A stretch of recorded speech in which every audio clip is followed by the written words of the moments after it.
Welcome to CASA Parenting, Week 5, Discipline and Direction. My name is Joylyn Allard. I am the therapist here at CASA, and I am joined today by Leslie Minton, our Children's Program Manager, and my intern, Katie.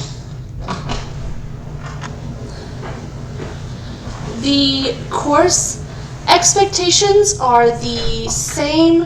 Please silence your phones. Make sure that social media and other fun stuff on your phone are not, or other devices, TV, stuff like that, are not causing a distraction from the material so that you can learn the material, because there are quizzes at the end. There are participation stuff that in the classroom that you're expected to participate in.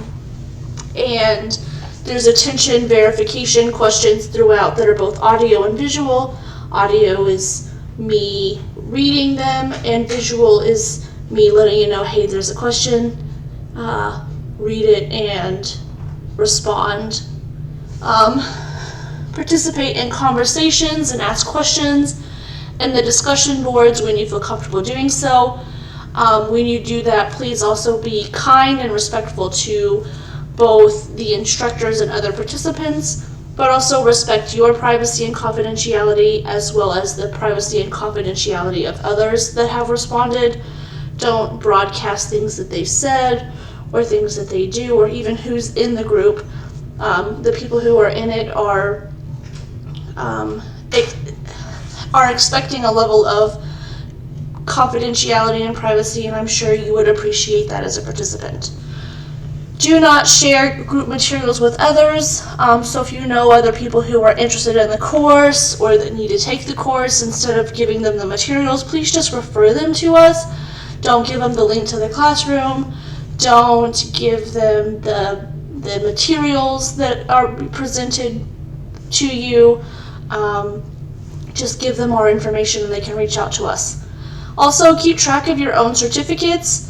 At the end of every week, if you have successfully completed the expected assignments, you will receive a certificate, and that certificate will say so-and-so completed week 1 of 6 or 2 of 6, the topic, and then our names and dates are at the bottom. And so we don't keep copies of those certificates. We do just keep track of attendance and whether or not your participation earned that certificate of completion. So I recommend getting a folder or something and keeping those for yourself, especially if there's an outside agency requiring you to complete these courses, and you will need to submit proof of attendance and participation. So week 5, discipline and direction learning objectives are: learn the difference between direction, discipline, reinforcement, and punishment, learn different strategies to discipline your children, learn the common mistakes in disciplining them, learn ineffective discipline techniques and why they should be avoided, learn how to alter behaviors in children,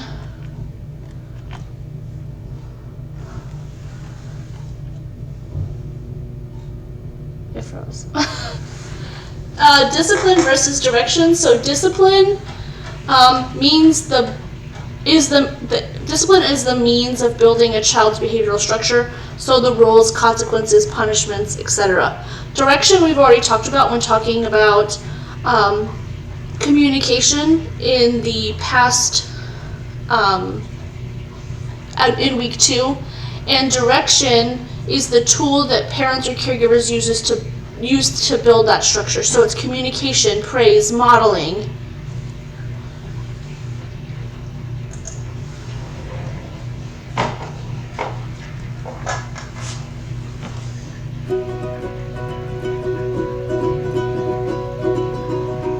Well, mornings are usually my favorite time of day. The house is quiet, the kids have all gone to school, and it's just me and Emma. She's my little ray of morning sunshine, usually. I'm rushing around trying to get my morning work done, and Emma gets bored or frustrated and she wants my attention, and that's when it happens. I call it the sippy cup game. No! Man, I hate that sound. Emma, Mommy doesn't like it when you do that. This is not playtime. I'm just not sure that there's anything I can do other than make that sippy cup disappear. Maybe that cup will end up sleeping with the fishes. We can cut that out, right? Yay! But if I didn't know any better, and I do, I really do, I would swear that little cup had it out for me. I'm at the point where I would try anything to get Emma to stop this behavior. But I don't know what to do. Well, that's a task of early childhood, is to really get your parents' attention, and you get your parents' attention however you can. Because for kids, any attention is attention from their parents. Ignoring those behaviors, we know, is a really effective strategy for parents to use. Distraction is a good tool for parents to use when kids might be acting up. Oh, Emma, look, it's a bird. It's a bird, do you see it? Another way is what we call natural consequences. Natural consequences are consequences that we try to use throughout the day in a natural way that help kids make a good connection between what's happening or what their behavior was and what the consequence was. Oh, now Emma, your cup's on the ground, and I won't be able to pick it up for a while, so it'll just have to stay down there until I'm done. Well, it's amazing. Not only did I learn how to improve Emma's behaviors, but the importance of recognizing her good behaviors as well. Emma, I am so proud of you. You are being so good with your sippy cup. Let's play some more. Alright, that's it. And Emma and I are having more fun than ever. It's really, really great. Uh-oh, and the sippy cup?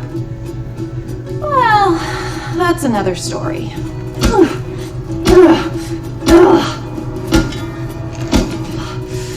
Oh, what are you looking at?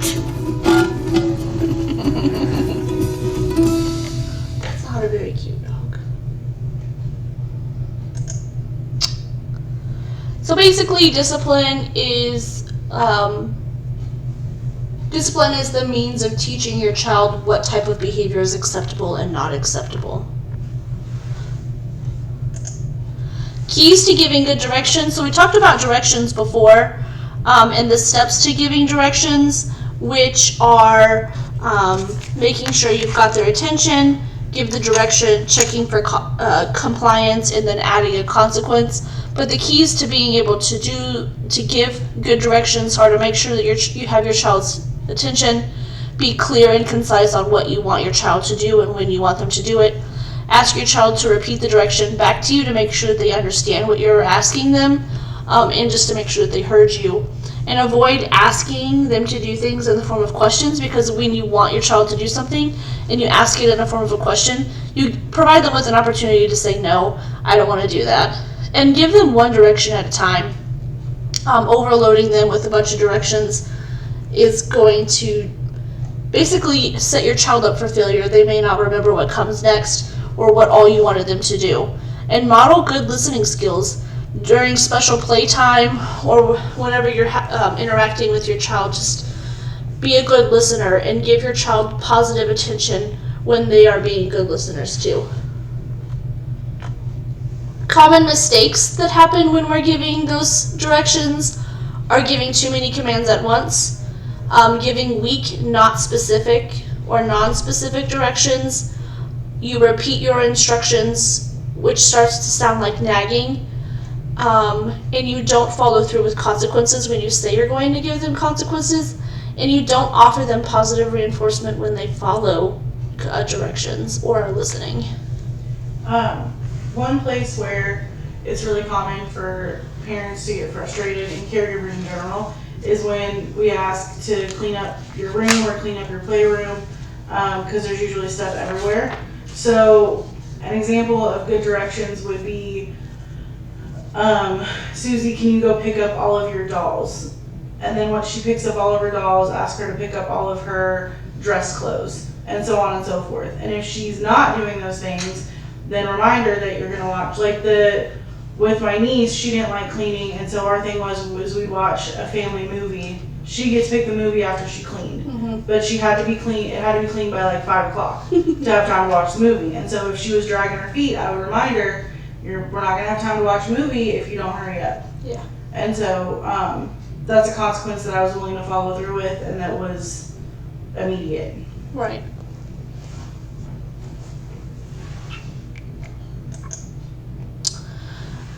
Discipline is the structure that supports a child's fitting into the real world happily and effectively. It's the foundation for the development of your child's own self-discipline later on in life. It's a blend between rules, consequences, and punishments.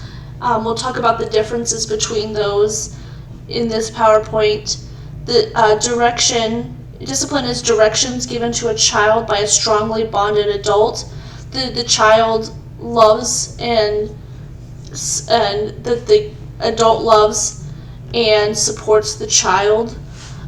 It's about teaching and guiding children, not just forcing them to obey. It's a structural design aimed at pointing out unacceptable behavior and then reinforcing acceptable behavior. It's a positive and effective building tool of trust between child and caregiver. And it's a behavioral tool to be maintained and constantly built upon, because maybe something that was working before to discipline your child, whether it's a punishment or a consequence or a reward, has lost its value with the child and it's no longer working. So it's constantly changing.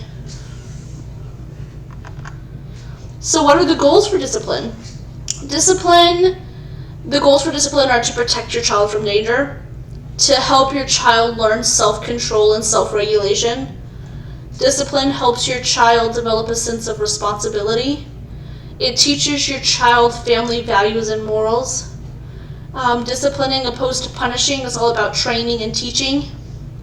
And we want to guide, instruct, and inform our children how to behave, not punish them for misbehaving. So, rewarding them for good behavior more than we're punishing them for misbehaving. Because when you punish more than you reward, you're teaching them just to be more sneaky about what they're doing and how to get away with it. Whereas if you're rewarding good behavior, they'll do it just for the reward. So what makes discipline effective? Respect, mutual respect on both parts.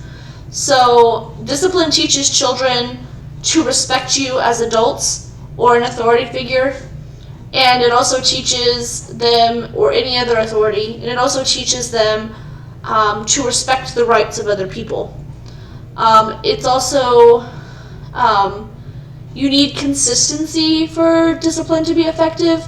So discipline that is not consistent is confusing to children. So I got in trouble for doing this one time, but I didn't get in trouble for doing it another time. Or even if they are getting in trouble each time, the consequence is different and they don't know what to expect.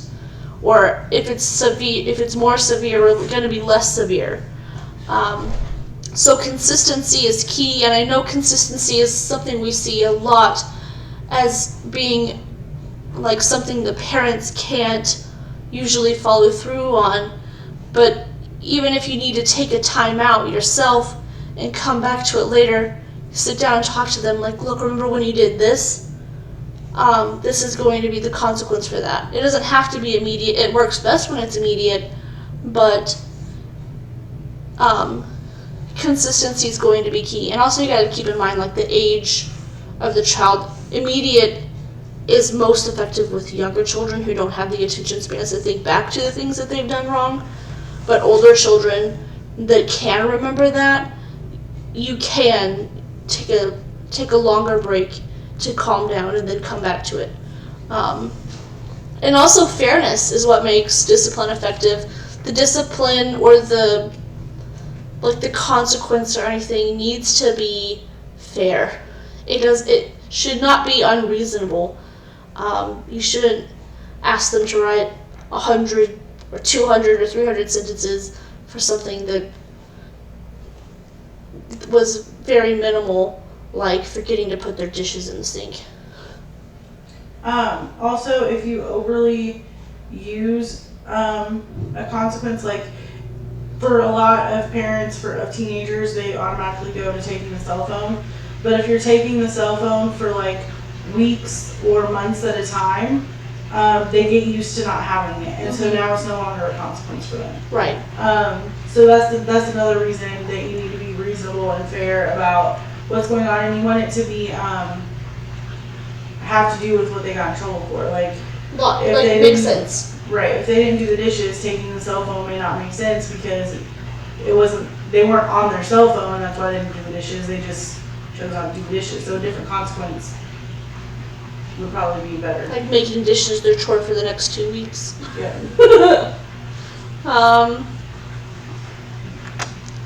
This is an audio attention verification questions. What are 3 goals of the many goals of discipline? Pause here to write down the question or create a document in which, like a Word document, to write down the question and then your response to the question. There is a section in the Google Classroom under week 5 that is titled Turn In Attention Verification or something like that, and you can either type it into like a form that's in there, or you can submit a document that you've already created.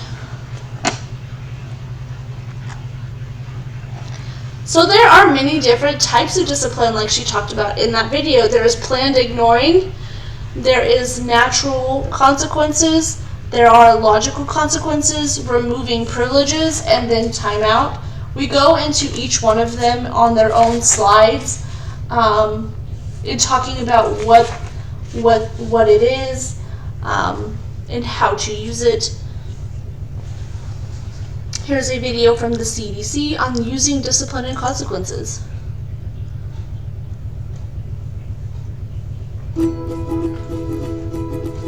When your child is acting up, you can try to distract them or get them interested in something new. If that doesn't work, you can use consequences. Consequences let our children see what happens when they misbehave.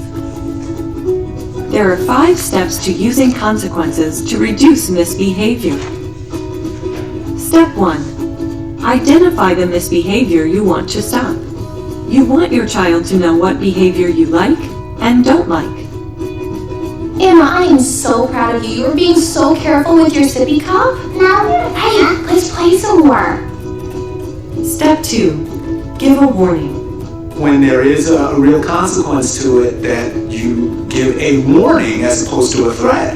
This is what will happen if you don't change, and if it doesn't change, then you follow through with it. Use if-then statements, such as, if you don't pick up your toys like I asked, then you will lose playtime this afternoon. This gives your child a second chance to comply. One of the things we often suggest to parents is to give children at least 2 chances to follow instructions. That way you can get around the possibility that maybe the first time around they didn't hear you. Make sure your child knows there will be a consequence for not doing what you asked. Step 3. Give a consequence. For minor misbehaviors, you can ignore the behavior and not reward your child with your attention. One of the most valuable tools that parents can use is ignoring.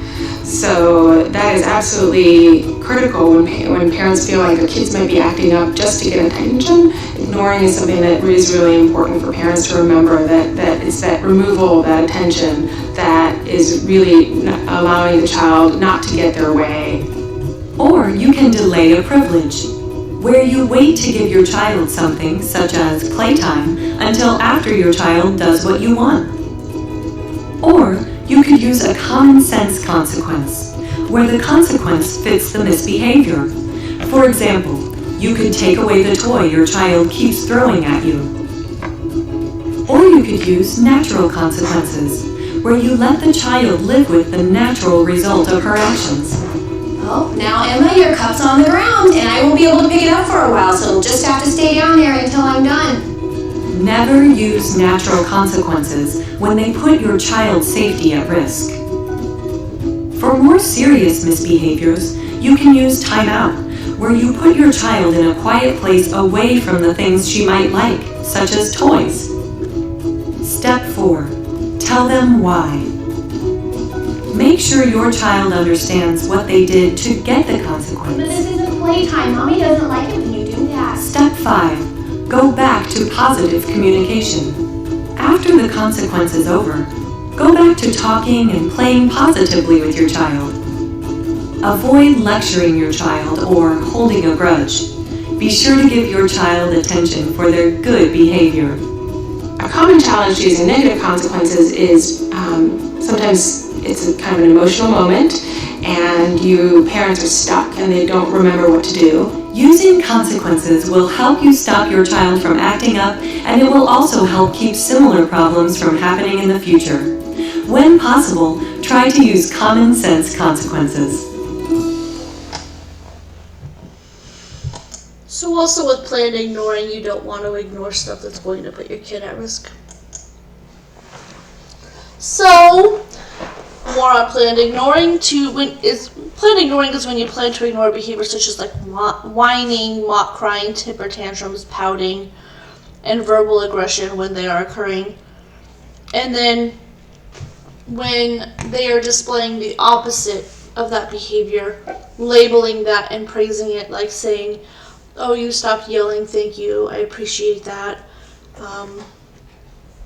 And start paying attention to the child immediately after those unwanted behaviors stop.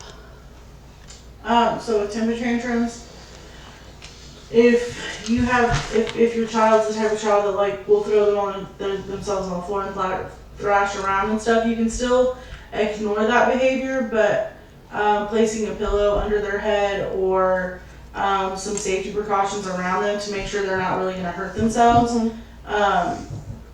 is advisable. Natural consequences, these we talked about before, but this is just a refresher. Natural consequences are the experiences that naturally follow a choice or behavior. For example, going out in the cold weather without a coat naturally leads to feeling cold. Natural consequences are the inevitable results of a child's own actions, and never use natural consequences when they put your child or other people at risk. Logical consequences are when a parent will need to step in and create a consequence, and be prepared to follow through, and mean what you say when you say that this is going to happen. You don't have to yell or scream when you're administering logical consequences, but you should be firm and respond in a calm way, even if that means removing yourself from the situation and coming back to it later. This is where like consistency comes in. When you're giving a consequence and you're not consistent with it, it actually creates more issues and more fights. Power struggles. So before there's even an issue, sit down and think about what you're really willing to do. Are you really willing to take their cell phone, their tablet? Are you willing to ground them from going to their friend's house? What are consequences that don't make you feel like a horrible parent? I know my kid makes me feel like a horrible parent when I take his tablet away. And we also have an hour drive home, so if he's bad at school and I take his tablet, he cries for half an hour, maybe longer, until he falls asleep. So that drives me crazy while I'm driving. Another thing to think about is if you are co-parenting and the co-parent doesn't follow the same consequences, a consequence that can be done strictly at your house, that way there's still consistency at your house. Yeah, on the topic of consistency, like I have a 9-year-old and I've talked to my son about what does structure look like at your dad's house, what's the routine like, what's it like at my house, which do you like better, what discipline works for you at your dad's house, what works at my house, how can we work together to make it to where like we're both on the same page. And so I had that conversation with him and learned more about what discipline techniques were more effective for him, because he was being honest with me. He's like, my dad makes me write sentences when I'm bad at school on I will be respectful, I will be kind, and he also said like he lectures him and then but I'm not going to do that because we talk about that later on and how it's not good for him. But like I learned that by having that conversation that he's better behaved at his dad's house than he is at mine, because things are different and things work better for him one way than they do the other. And your kids will have those conversations with you. If you when you're in a calm moment and there's nothing going on and you ask them those questions, they'll answer them honestly. Yeah. Especially the younger kids. If you ask them what a good what they think their consequence should be, 9 times out of 10 they're going to give you like, well, I should probably lose my bike for a week. And so they'll have those conversations with you. Don't take that for granted. Yeah, mine I did on the way to and from school one day. I was just like, so what works for you? Because I noticed there was inconsistencies in the way they behave at one place versus the other. Withholding privileges. Oh, did I do logical consequences? I think I went to the side, but I didn't say anything yet. Yes, I did. Yes, we did. We talked more about logical consequences last week as well. Yeah, we did. Withholding privileges is when your child when they don't cooperate, they may have to lose the right to something they like.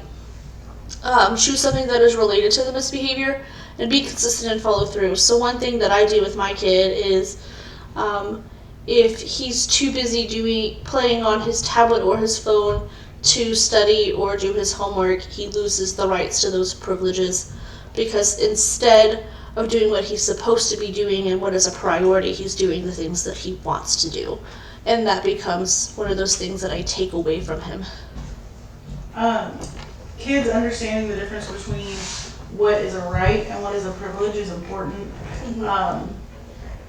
for a lot of reasons, but that's something that consistently will follow them through adulthood. And so by teaching them that they have to follow certain rules, which then become certain laws to keep certain privileges and, not going to jail and prison and things like that, it's important, because if you don't teach those things young, then they end up getting themselves into situations without really understanding what that means. Yeah, they can end up in the juvenile system, DYS. They can end up getting kicked out of school, which will cause issues with your work or having to stay home and teach them. Because once one school expels them, the other one has to honor that expulsion. And then when you do withhold privileges, be consistent and be able to follow through. This is a visual attention verification question. Please pause here to read the question, write it down, and answer it to submit at a later time. Timeouts. Remove your child from things they enjoy. Timeouts work best when a specific rule has been broken. It works best with children who are about 2 to 5 years old but can work throughout childhood. And the steps to a successful timeout are making sure that the rules are set ahead of time. And you're not just giving them consequences for things they didn't even know are rules. It's like playing a board game. Well, I didn't know I had to do that. Well, it's in the rules. Well, I didn't know that. And choose a timeout spot that has limited distractions, that they can't see like a TV, that you're not sending them to the room where there's a bunch of fun stuff and toys.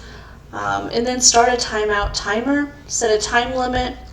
What works best is usually like a minute per year they are, but also for younger children, 30 seconds for every year is good as well, especially for those children who don't have the attention spans to sit there for a long period of time. And then once they're done with timeout, resume normal activity, resume to positive communication, don't hold a grudge, just, okay, well, your time's up, you can get out now, you can go back to playing. Don't lecture them after.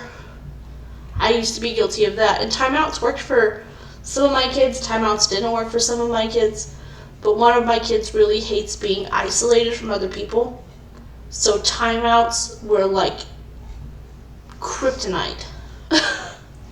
He hated it.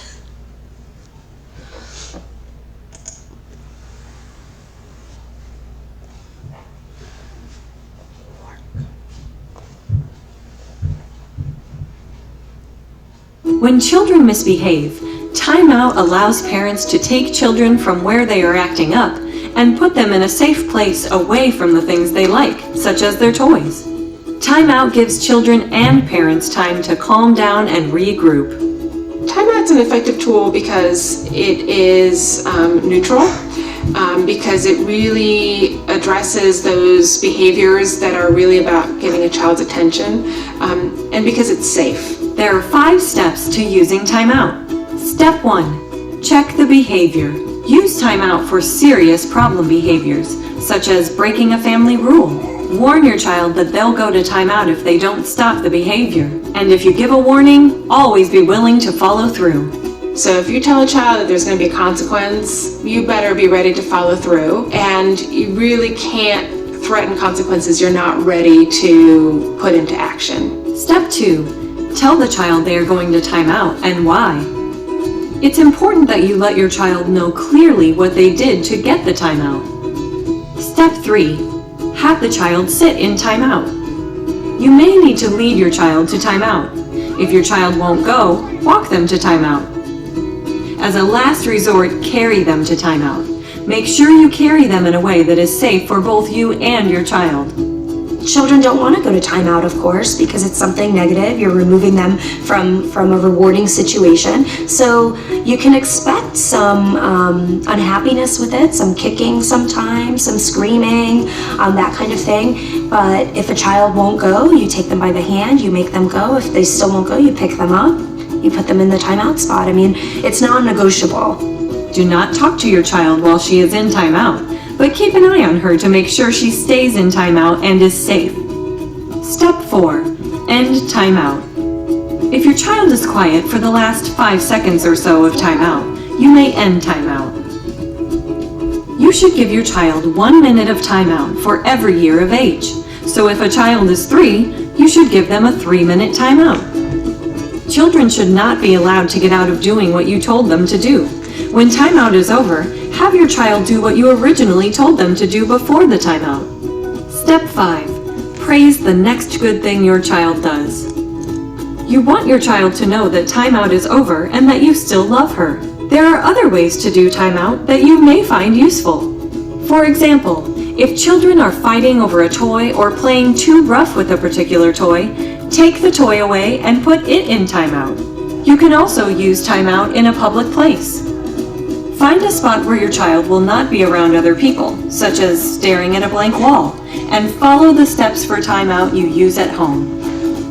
You have to be thinking, well, if I'm going to have to use timeout, where am I going to use it in this particular situation? And you brainstorm all of that ahead of time so that you're not in a moment and then left with, oh, I don't know what to do here. Using timeout will stop your child from acting up and let them know there is a consequence for misbehavior. Always follow timeout and other consequences with positive actions between you and your child. It's important that they know you still love them. So I had a father who was formerly in the military, and so one of the ways I would have to sit timeout would actually be standing at attention facing the wall, staring at nothing. And there would be times that I would fall asleep and while standing up and fall.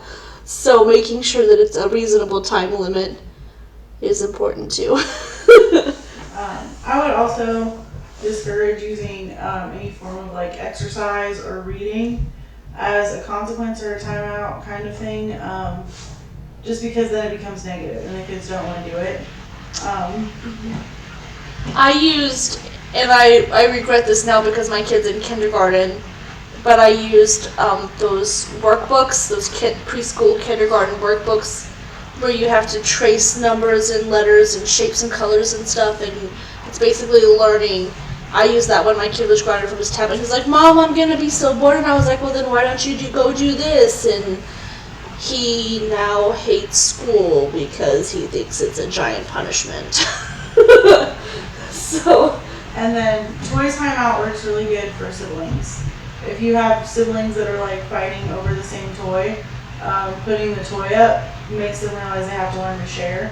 Toy jails! Yep. They're very effective for young siblings. My parents used to, if you don't clean your room, I'm going to take all this stuff off the floor and it's going to be mine. Okay. So I'll leave all the stuff that I want you to take on the floor, like the trash. Put all the toys up. And that's what happens when your child outsmarts you. You've been outmaneuvered. So what is the best way to discipline? The American Association of Pediatrics recommends positive discipline strategies that effectively teach children to manage their behavior and keep them away from harm while promoting healthy development. These include show and tell, setting limits, giving consequences. So show and tell is teaching right from wrong with calm words and actions and modeling behavior that you would like to see from your children. Setting limits that have clear and consistent rules your children can follow. Be sure to explain these rules in age-appropriate terms that they can understand. Giving them consequences calmly and firmly, and explain to them that if they don't behave, these consequences will be enforced. Hear them out, listening to them when they have an issue. Let your child finish the story before helping them solve a problem. Giving them your attention. This is the most powerful and effective tool for a parent, is giving them the attention to reinforce good behaviors and discourage others. Children will often act out just for attention if they're not getting it. And catch them being good and praise them for that. Children need to know when they do something bad and when they do something good, not just when they're doing something bad. Notice their good behaviors and point it out, praising their success and even their efforts if they fail. And be specific with that praise like we've talked about before. Know when to respond. As long as your child isn't doing something dangerous and gets plenty of attention for good behavior, ignoring bad behavior can be an effective way of putting a stop to that, because sometimes they're doing it just for attention. Ignoring bad behavior also teaches the child the natural consequences of their actions. And then be prepared for trouble. Plan ahead for situations when your child might have trouble behaving. Prepare them for upcoming activities and know how you want prepare them for upcoming activities and let them know how you want them to behave. Redirect bad behavior. Sometimes children misbehave because they're bored or don't know any better, so find something else for your child to do, like redirect them. And then calling a timeout. A timeout can be especially useful when a specific rule is broken. This discipline works best by warning children that they will get a timeout if they don't stop. Reminding them with few specific words and with little emotion as possible that removing them from the situation for this set amount of time is possible if they don't stop what they're doing.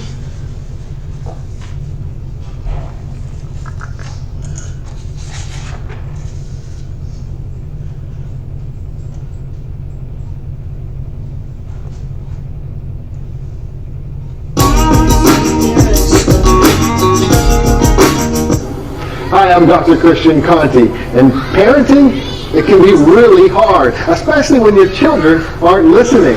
That's why in this video, I'm going to give you the 10 steps that you can take to learn how to discipline your children in the most effective way possible. So stay tuned.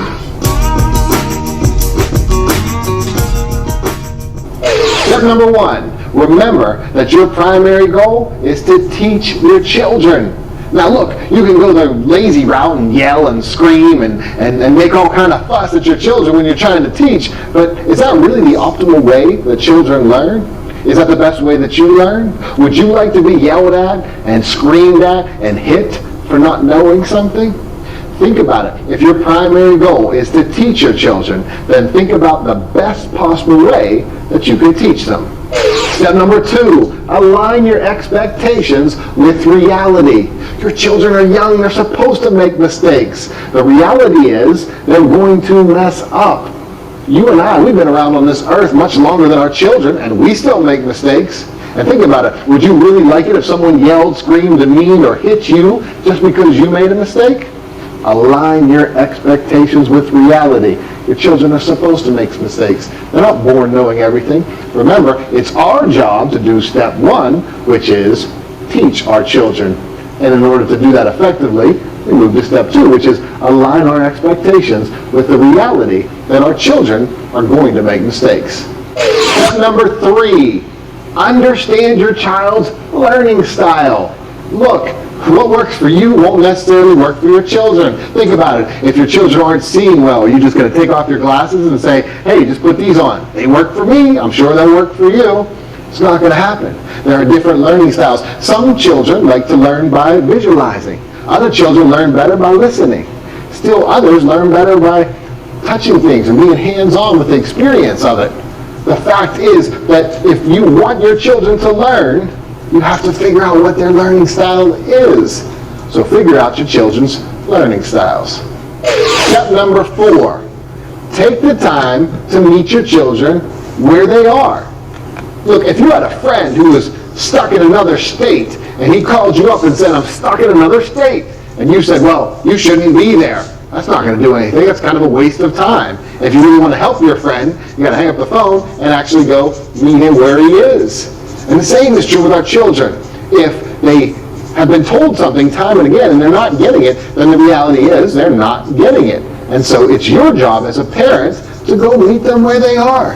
You might think, well, I shouldn't have to keep explaining this, or I shouldn't have to say this over and over. But if your children aren't getting it, they're not getting it. So that means take the time to go meet them where they are. And when you do that, you'll have done step 4. Step number 5. Talk to the part of your child's brain that you actually want to listen.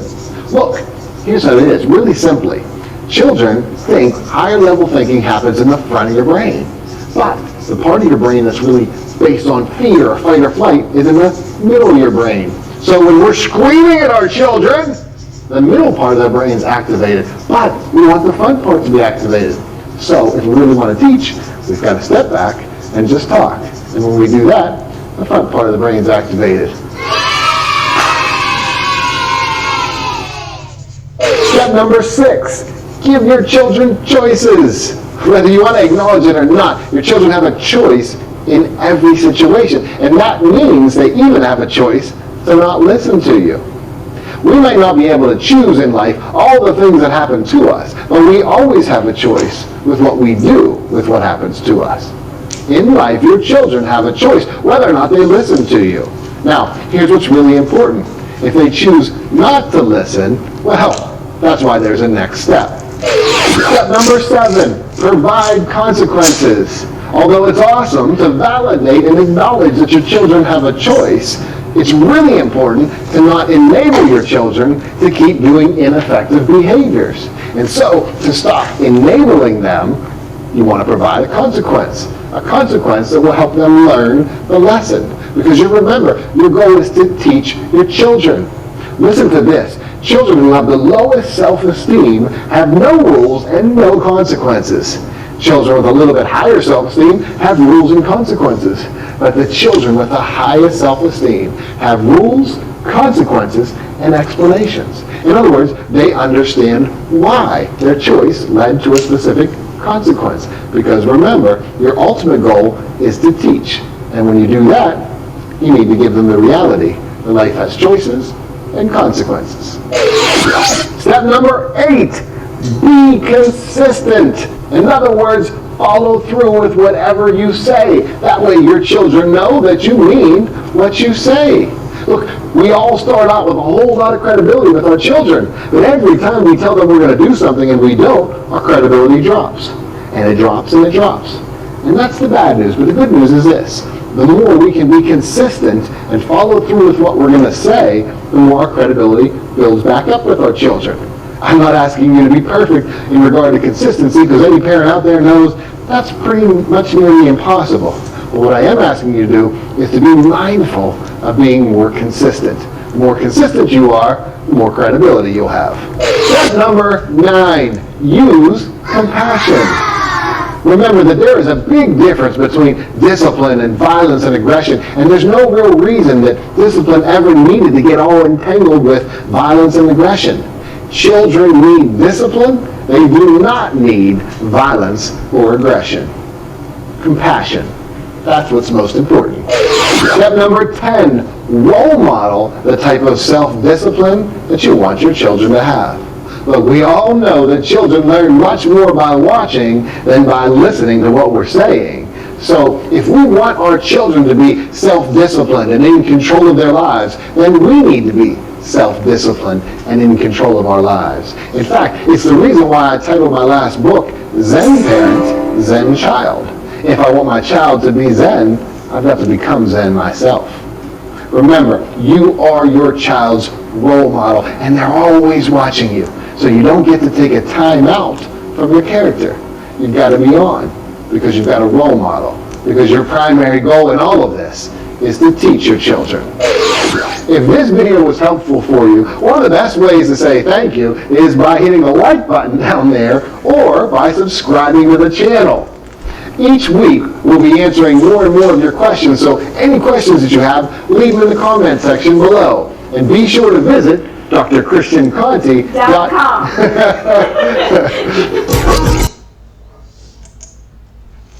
So, spanking is one of the most widely debated topics on parenting.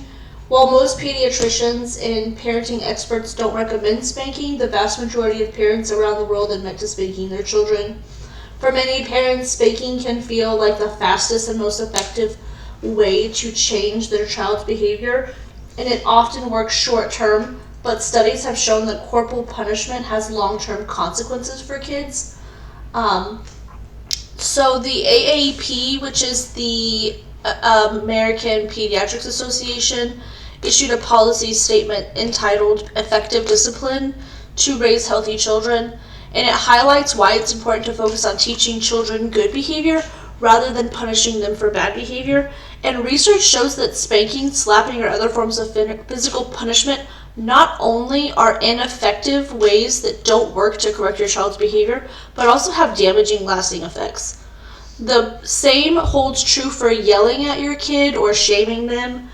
Beyond being ineffective, they can cause harsh and physical verbal punishments can damage the child's long-term physical and mental health. It creates an unhealthy cycle that the AAP has studied, and they advise that parents and caregivers should not spank or hit their children. Instead, they should teach them responsibility and self-control, because spanking often causes issues with aggression and anger in children. And a study that was done in the US found that families who used spanking or physical punishment got caught in this negative cycle, and the more that children were spanked, the more they later misbehaved, which prompted more spankings in response. And because spanking teaches children that causing someone pain when they're upset is okay and frustrated, which later children who were spanked were more likely to hit others when they don't get what they want. And it also leaves lasting marks, not just physical marks, but also developmental and emotional marks. It may leave measurable marks on the brain and the body development. Children who are spanked show higher levels of hormones tied to toxic stress, and physical punishment may also have a damaging effect on your child's brain development. There was a study in which young adults who were spanked were repeatedly or consistently were shown to have less gray matter in their brains. This is the part of the brain that is involved with self-control and they performed lower on IQ tests as young adults than others who were not spanked. Also, verbal abuse, which is yelling at children or using words that cause emotional pain or shame, have also been found to be ineffective and harmful. Harsh verbal punishment, even by parents who are otherwise warm and loving towards them, can lead to more misbehavior and mental health problems in children. Research shows that harsh verbal discipline, which becomes more common as children get older, may lead to even more misbehavior and symptoms of mental health issues like depression, anxiety later on. There is no form of discipline more controversial than spanking, and here are some reasons why it is discouraged. We've mentioned some of them already, such as it teaches kids to hit when it's okay to hit when they're angry, that spanking can physically harm the children. It teaches the child rather than teaching the child how to change their behavior, spanking teaches them to be fearful of their parents and teaches them to avoid getting caught doing things they're not supposed to do. And for kids who are seeking attention by acting out, spanking may reward them. Negative attention for them is better than no attention at all. Some parents believe that spanking or smacking does not harm a child because it happened to them when they were children and they turned out okay. However, research, if you go looking for it, shows a different study, and it's why there are laws and expectations in regards to spanking in many countries. Just to add a couple things, spanking and yelling and shaming your child also can blur lines and lead them to be in abusive relationships when they get older, because they don't recognize the warning signs as something they need to take seriously. Caution from. Yeah. They just see it as that's what people do when they get mad. You're normalizing that violent behavior for them, so when they enter into relationships, they think, oh, this is normal, my dad used to hit me, or my mom used to hit me, or used to call me bad names. So they've learned to expect that from others as well. Also, spanking has been a lot of people that spank use, they use a particular Bible verse that talks about sparing the rod and spoiling the child. That's kind of what has kept it ingrained in our society anyway. The problem with that is when they're talking about, in context, what it's talking about is a shepherd using a rod to guide his sheep. And the shepherd doesn't beat the sheep with the rod, it leads it in the right direction so that they follow it. And so, just some information to think about. You can use other techniques to lead and guide them than physical or verbal abuse. Right. Or punishment. And children who have been physically punished, you can see a change in their behavior for good or bad. They learn what not to do rather than what is expected from them. They learn not to do the action in the adult's presence, which is basically try not to get caught. They tell lies, cheat, or blame others to avoid that punishment. They have strong feelings of anger, injustice, hurt, or forget the reasons for the punishment because it's fairly immediate. They become withdrawn, anxious, depressed, feel shamed, humiliated, lose respect and trust for the caregiver who's administered that discipline. They don't learn what behavior you want because you're teaching them more what behavior you don't want by causing physical harm when they do it. And they become more aggressive to other children, rebel as teenagers, and use violence as an adult. And they're more likely to become bullies because those things have been normalized for them. There's something else I wanted to mention, but I forgot what it was. Also on a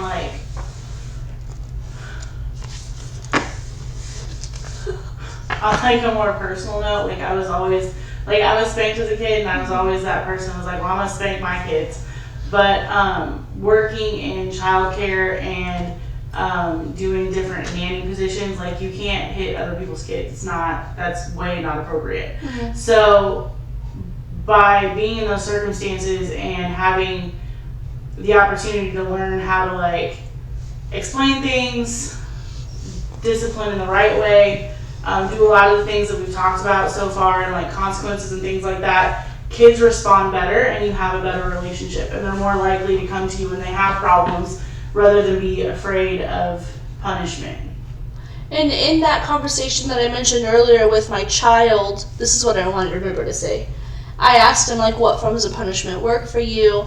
And he said that his dad spanks him. So I asked him, I was like, well, does that work? He said, no, it doesn't work. And I said, well, why doesn't it work? He said, because it doesn't really teach me not to do something. It's just immediate, and then I can go back to doing whatever I want.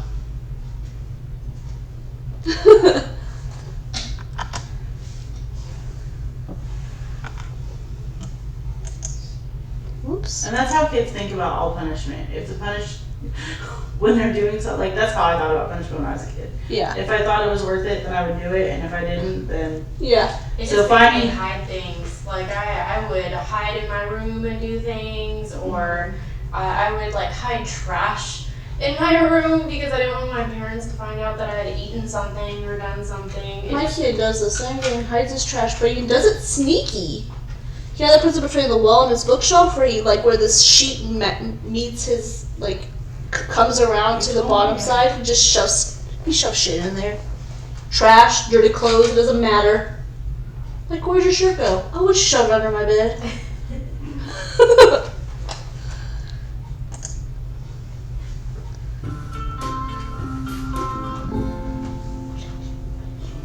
I'm Dr. Ari Brown. Many of us were spanked as children, but that doesn't make it okay. Let's discuss why. You are your child's role model. So if you think about it, using physical force is the last thing you want your child to imitate. For example, spanking your child for hitting or kicking is only telling your child that it is okay to express your frustration by force. You want your child to use his words, not his body, to express his feelings. In fact, studies show that children who are spanked show more aggressive behavior than kids whose parents use non-physical discipline methods.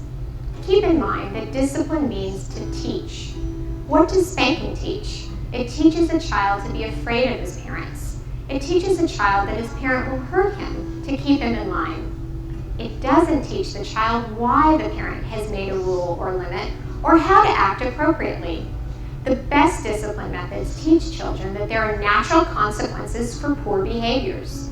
For instance, making a bad choice, like running in the street, means mom or dad can't trust you to walk without holding your hand.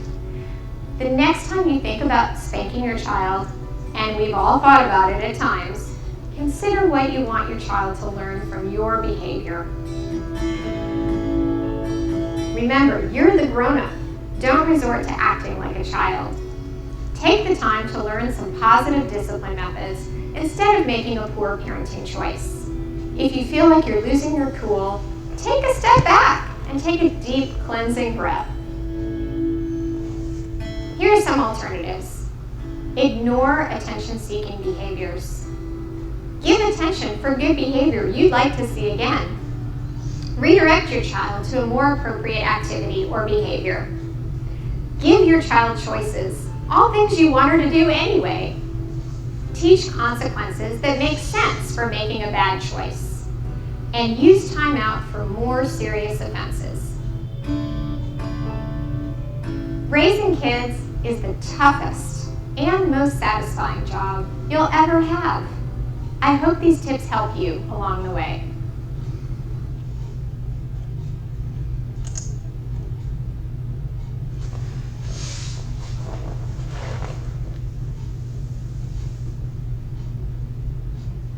Hello there. Dr. Bill Crawford here, a psychologist, speaker, author of 4 books, host of 2 PBS specials. Here today to talk about the subject of spanking as it relates to disciplining your child, teaching them life lessons. This came about because recently there was a sitcom where this Mom was in a store shopping with her son, and shopping in a clothing store. The son thought it might be fun to hide among the clothes and pretend that he wasn't there. Well, of course, the mom freaked out. I've lost my son. Oh my God. I went to talk to the policeman. The son's kind of hiding, and that little kid, maybe 5 years old or so, kind of chuckling. Oh. And finally, when the mom catches him, she is so furious. Understandably, as a parent, we freak out when that happens. And she says, "You wait till your father gets home. He's going to spank you." So then she calls her husband, and her husband was, "Well, wait a minute. I don't know about this spanking thing. Hey, you're the one that really thinks that he needs to be spanked. Why don't you spank him?" She goes, "No, you're the spanker." And so he starts kind of talking to his colleagues. What do you think about this whole thing? And I think it's something that's changed over time. Because most people grew up being spanked by their parents. I grew up being spanked by my mom. It didn't scar me for life. But I'm not sure it really taught me wonderful life lessons. I don't remember leaving those experiences going, I feel so much clearer now about the qualities and characteristics I want to bring to life. What I learned was, Bill, you need to be better at not getting caught. And that's the problem, I think, sometimes of spanking, is that it really doesn't teach kids what we really want them to learn. This comes from a philosophy that I have. It's a book that I wrote called How to Get Kids to Do What You Want. And I have the opportunity to go around the world now teaching this concept. And so one of the things I do is I ask parents, okay, what is our highest purpose with kids? Is it get them to do a certain behavior, or is it to teach them something they're going to need as adults? First, I get everybody to agree that anytime we're interacting with a child, we're teaching them something. I think that's fair to say. And then I suggest maybe the problem is we think we're teaching or raising kids. And sometimes adults go, well, yeah, of course we're raising kids. Well, who else would we be raising? I said, well, I don't think we're raising kids any more than a cattle farmer is raising calves or a chicken farmer is raising chicks. I think we're raising adults. So if anytime we're interacting with a child, we're teaching them something and we're raising adults, why don't we make sure we're teaching them a quality or characteristic we want them to have when they become an adult? People are generally okay with that, so I'll say, okay, great. So what are the qualities and characteristics you want your child to have when he or she becomes an adult? And they'll say things like confident and kind and loving and intelligent and responsible and employed and courteous and just really wonderful qualities. Makes sense, because who wouldn't want our child to grow up to be that way? What's fascinating, however, is not so much what they say, but what they don't say. Anytime I've asked, and I've probably done this seminar 500 times around the world, okay, what are the qualities and characteristics you want your child to have when he or she becomes an adult? They never say the word obedient. Now, I think we want them to be law-abiding citizens, just like we are law-abiding citizens. But I think we see that as being responsible, not so much obedient. Matter of fact, what they want them to do is have self-confidence, the ability to trust their own inner guides, to know what they believe and follow that, no matter what anybody else says. So what I think we want to do is ask ourselves the question, okay, when I'm spanking my child, what am I teaching them? Am I teaching them a quality or characteristic I want him to have as an adult? See, when the mother, she was so frightened, and by the way, for those of you who know anything about my philosophy of life from the top of the mind, you know when we're angry or frustrated or resentful, or we get frightened, we go into that lower 20% of the brain. And so she was really frightened. And I think, again, we can all relate to that. If we lost our child, we would be too. But then when we find that we have a tendency to take it out on them, almost in some ways trying to scare him, to teach him not to scare people. Because I think that's really what she was wanting him to learn. Hey, you really shouldn't scare people like that, especially your parents. They love you. They're going to freak out. Don't do that to them. So she wanted him to learn not to scare people, but she was trying to teach it by scaring him. By saying, your father is going to spank you. You should be frightened of that. You should be worried about that. And I'm not sure that frightened and worried are the qualities and characteristics we really want to teach our kids. One of the favorite questions Georgia and I, my wife and I, had when we found our kids making mistakes, doing things they weren't supposed to, which of course that happens, is, okay, I know you weren't trying to do that. See, we spoke to their better nature. And then I said, okay, so knowing what you know now, how would you do that differently in the future? See, there's no shame in the future. There's no blame in the future. They can answer that question based on what they've learned. When Christopher got picked up by the police at the middle of the night for sneaking out of the house, it was 2:30 in the morning, snuck out of the house, got caught by the police. When I went and got him, and when he got back into the car, the first thing he said to me was, "Dad, can we just talk about how I'm going to do this differently in the future?" Which was great. Wouldn't that be wonderful? If your kids came to you when they made a mistake, said, "You know, I think I really screwed up here, but I've got an idea of how I'm going to do that in the future. Could we just bounce those ideas around and see? Wouldn't that be wonderful? Isn't that exactly what we're looking for?" So I think we've got to be careful about trying to teach our kids not to hurt people by hurting them, or not to yell at people by yelling them, or not to scare people by scaring them. What we got to do, I think, is decide what is the quality or characteristic I want to teach, and how can I model that, and how can I get that across to my child in a way where he or she is likely to learn this lesson and hold on to it and value it. I'm not sure that spanking does that, especially because when we spank, we're mostly angry. So, you know, when I do my seminars and people say, "Wait a minute, are you telling me, well, I shouldn't spank my child?" And I say, "Well, you know, I certainly trust that you're the expert in your child's life. You know your child better than anybody. I just think we want to make sure we never spank when we are angry or frustrated or resentful or upset. In fact, I think what we always want to do is discipline out of love. The root word of discipline is disciple. It means to follow out of love. So I tell people, you know, if you can spank your child and you're feeling loving and warm and wonderful, hey, well, maybe that's okay. But I think if we use that criteria to determine whether we should or shouldn't spank, we wouldn't be doing it. So I think the question is not so much whether we should or shouldn't spank. It's what do we want to teach? What are the qualities and characteristics we want them to have when they become an adult? And given that I want them to model me, to emulate me, for me to be their role model, what do I want to teach them now? How do I want to engage them in a way where they will learn what are those qualities and characteristics? Hope you found this valuable. One of the things I love to do is bring you new concepts every day to help you create the life you want, to help you bring more clarity, confidence, creativity into everything you do. And I think parenting is so important because we don't really get a manual for that, and it's probably one of the most important jobs in our life.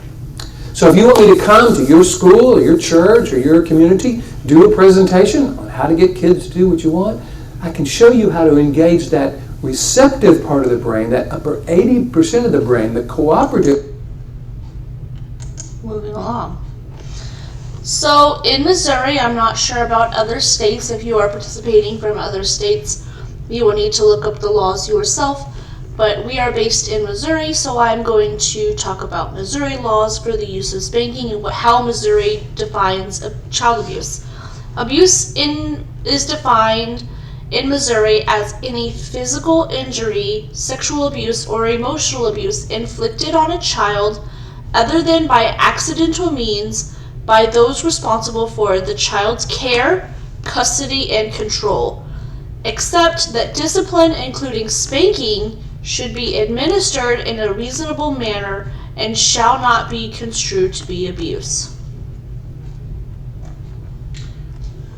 And since that's as clear as mud, what the general consensus is you get 3 swats on the bottom with your hand, no marks. No other tools. No belts, nothing like that. No spoons. Open palm, and there can't be a red mark, a welt, nothing.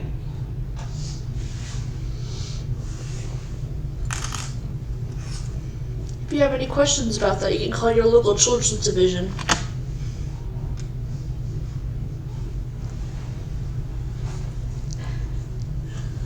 Why isn't the space bar working? There we go.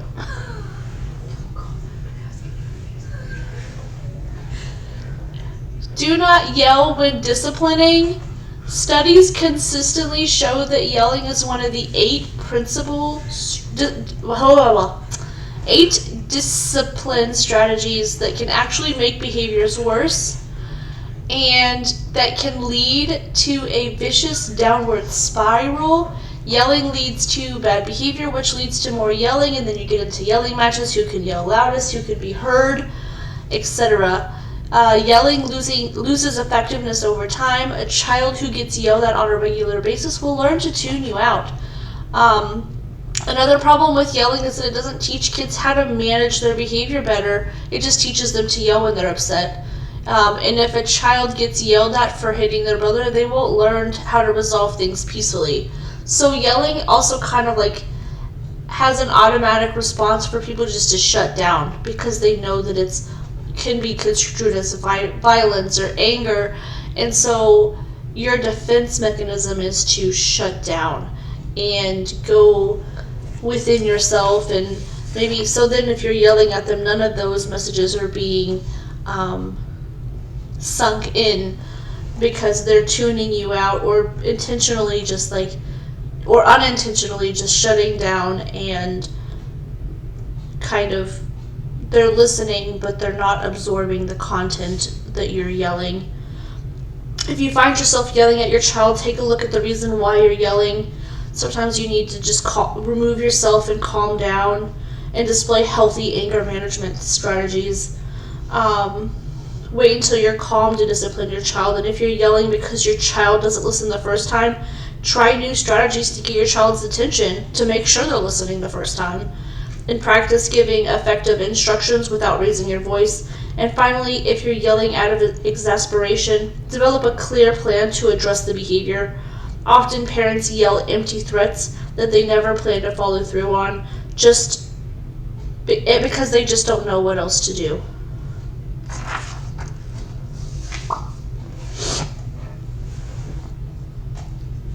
Here are 5 tips to get your child to listen without yelling.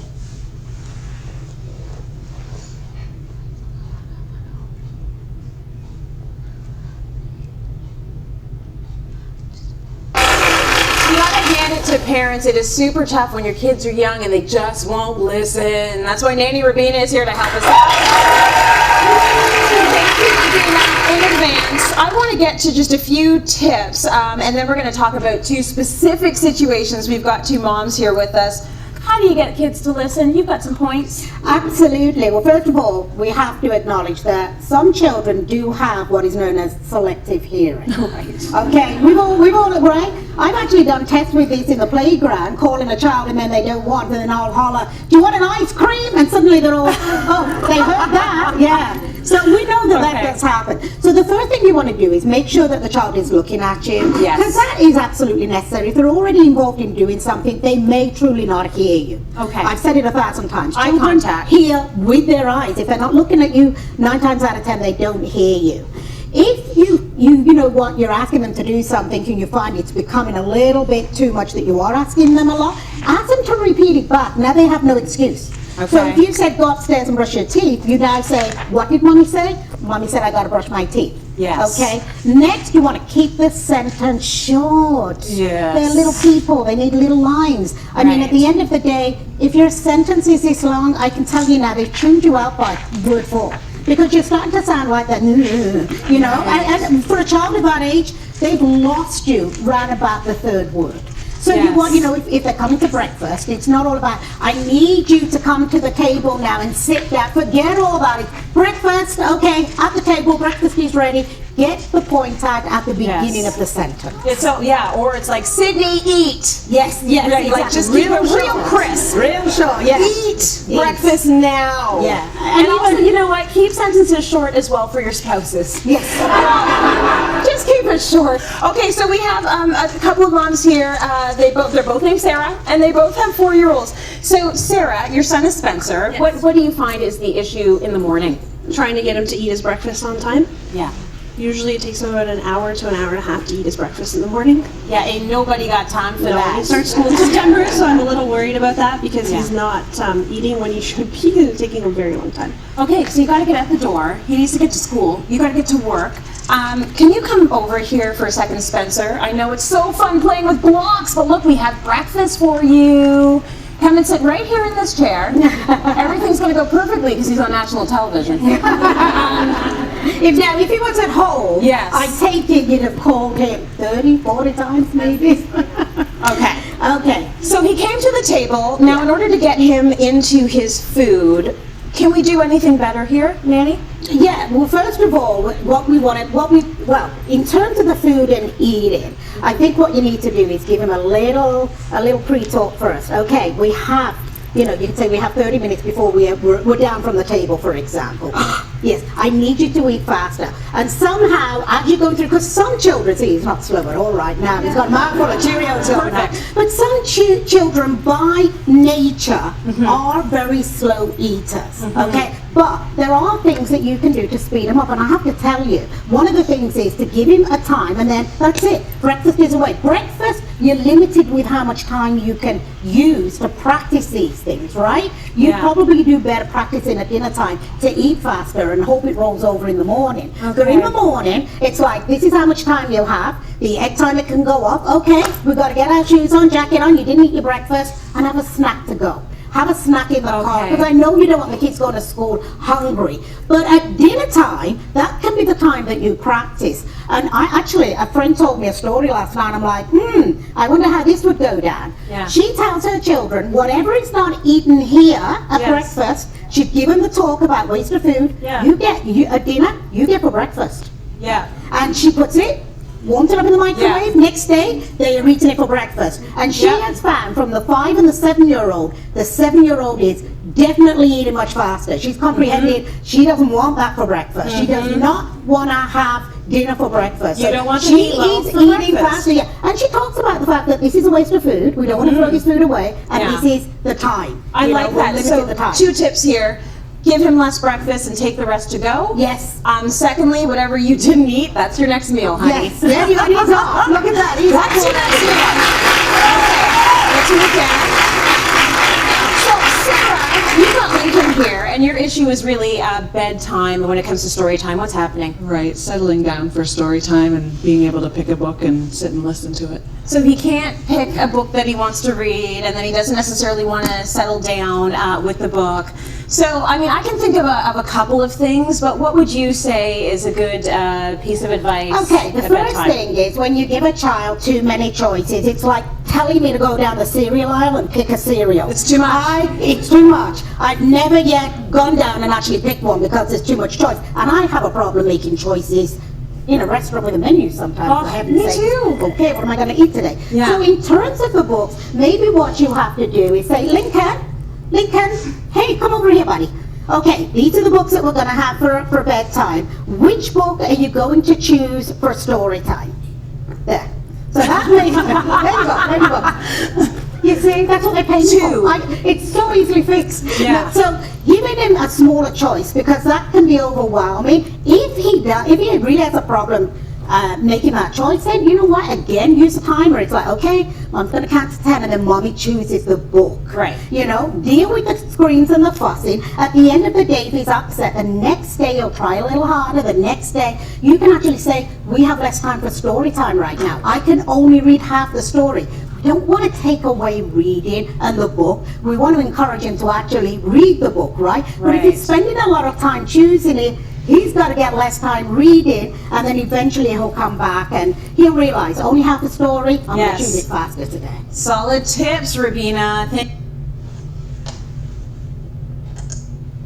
This is an audio attention verification question. Why are spanking, yelling, and harsh words ineffective discipline techniques? Please write down this question, respond to it to turn in later. Here, we talk about healthy and effective discipline by age. I'm not going to go through the slides one by one just for time's sake, but I will spend a few seconds here and then move on to the next for you to pause and read on your own, because there will be questions about it later that you will need to respond to. So this is discipline by age for infants. Also, if you have any questions or any suggestions, feel free to contact myself or Julian. Yes. Toddlers.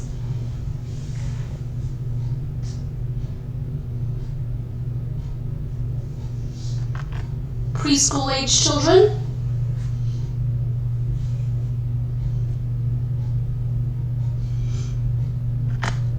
Grade grade school children,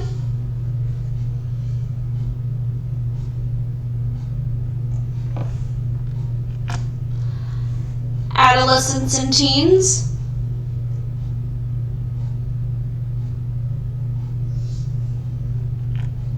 this is a visual attention verification question. Please look back at the previous materials and answer this question. Write it down and respond to turn in at a later time. So there are some golden rules of discipline.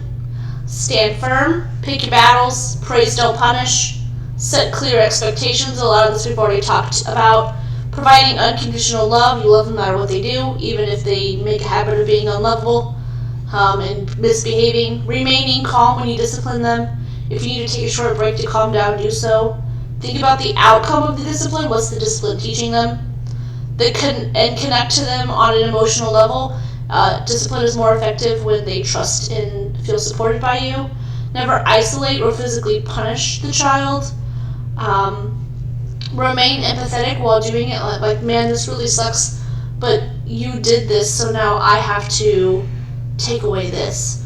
And that really sucks because I know you like playing on your Xbox or whatever it is you're taking away from it. I know you really enjoy this thing, but I'm gonna have to take it away. Be a role model. Role model what you want your children to do. Recognize safety issues. So like if you're disciplining them and it's not safe, or what their behavior is not safe, or anything like that. Manage your emotional and mental well-being as well, because sometimes we lack discipline because of our mental health or what's going on with us emotionally or physically, so we can't follow through. It causes issues with consistency, or also just not being able to effectively deal with it because we're angry at that moment. So making sure that we manage our overall well-being so that we can maintain consistency when it's necessary.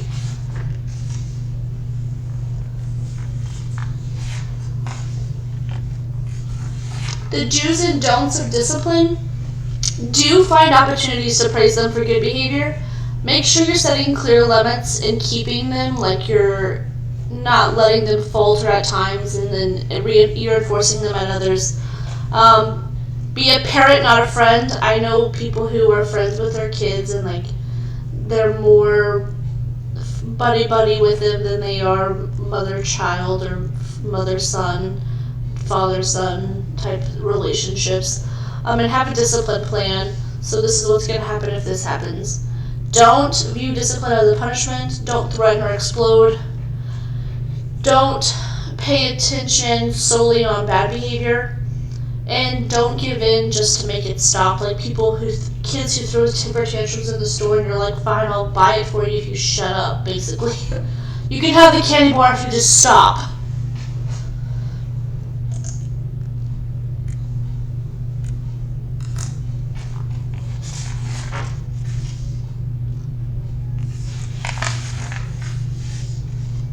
There's no specific term to define or describe a defiant child. There's not a diagnostic classification. You'll often hear terms like strong-willed child or defiant child, oppositional child, but really what it means is just a child who is in opposition to someone or something.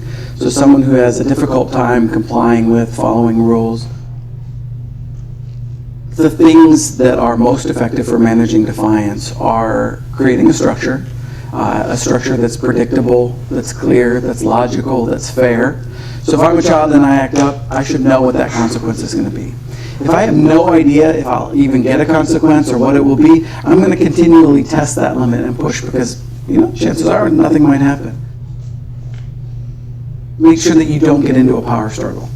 So you don't want to get into a negotiation, you don't want to get into a back and forth. You're the parent and you need to act like a parent by having that structure and that clear, this is what it's going to be, End of discussion. A lot of times we get sucked into a discussion or a negotiation or a debate, and that not only weakens our position, but it has the child believe that all of these rules are really fluid and flexible. I think things to avoid when dealing with disruptive behavior include things like yelling. That's super easy to say and much more difficult to do. I think the idea is, we talk about reducing the volume. And by reducing the volume, we mean not only how loud you speak, but also how much you say. Think about it, your most effective communicators are people who can say it in a very clear and concise way. If you have someone who rambles on and on and on, then you're not really listening, you're spending your time preparing your response. So you want to be very clear, very unambiguous, and very well-defined in your instructions. The threshold is it something that's causing impairment? Is the child getting in trouble excessively at school? Is it causing problems at home with great stress to the parents? Is it causing some safety concerns? So usually when you cross a line like that, that's when it crosses into being oppositional defiant disorder as opposed to just a child who's not listening or not following directions.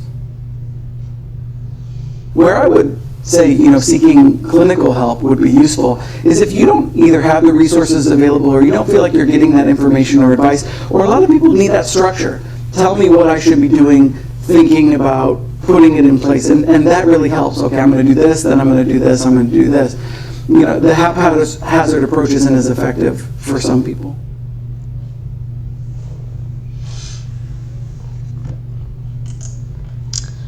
How to say no and mean it when you say no. Give a definitive answer, not maybe, we'll see, just say no. And then offer a short explanation as to why you said no, but make it clear that you won't cave in no matter how much they cry or whine or complain. Like when I take my kid's tablet away on the way after school because he lost dojo points for being disrespectful or not participating in classwork, I make sure that I tell him, no, you're not getting it. You have to go to school tomorrow and you have to do what's expected of you to earn it back. So that's offering a short explanation. We also process like what happened, why did you lose a dojo point, how can we make it, how can me or your teacher help you in this area, and then I make it clear that I'm not caving in when he cries like, Mom, I'm bored, I don't know what to do, I'm gonna be bored in the car ride. And I'm like, well, I know he has like this pouch back there, so it has some like toys in it. Well, maybe you should play with your toys because I'm not or take a nap on the way home because I'm not giving it to you, you need to earn it back. So I follow through on that consequence, which is another way to say no. And then deal with your own emotions in a healthy way. So him, like, when he does that and he misbehaves at school, I'm an alumni from that same school, so I feel very embarrassed. So it's really difficult for me to sometimes put my own embarrassment and shame that my kid is going to a school that I used to go to and acting that way aside. But I think about why I feel the way I do. I put it aside and then I contain it, I cope with it, and then I discipline him. Like, this is what happens. And it makes it easier to do that when there's already a set disciplinary action in place. So he knows when he goes to school he needs to earn at least 4 or more dojo points for being good and lose no dojo points for being bad. And make sure, though, that to balance it out, you're saying yes often when they are behaving, so that it doesn't seem like you're being negative Nancy and always saying no. But saying yes when they are behaving, it encourages positive reinforcement, basically. So yesterday my kid was actually good at school, so when I went to the Dollar General to buy him spearmint discs for his class to make gingerbread houses today, he said, Mom, can I have some candy? And I was going to the candy aisle anyway, so I was like, well, I guess so, you had a good day. So that was me saying yes, even if it's something small. to reinforce positive behavior.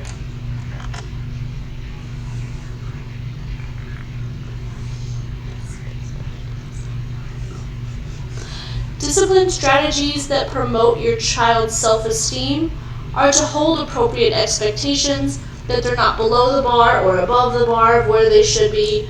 Avoid using labels like labeling your kid a bad kid. I think we talk about that a little bit later, about self-fulfilling prophecy and stuff like that.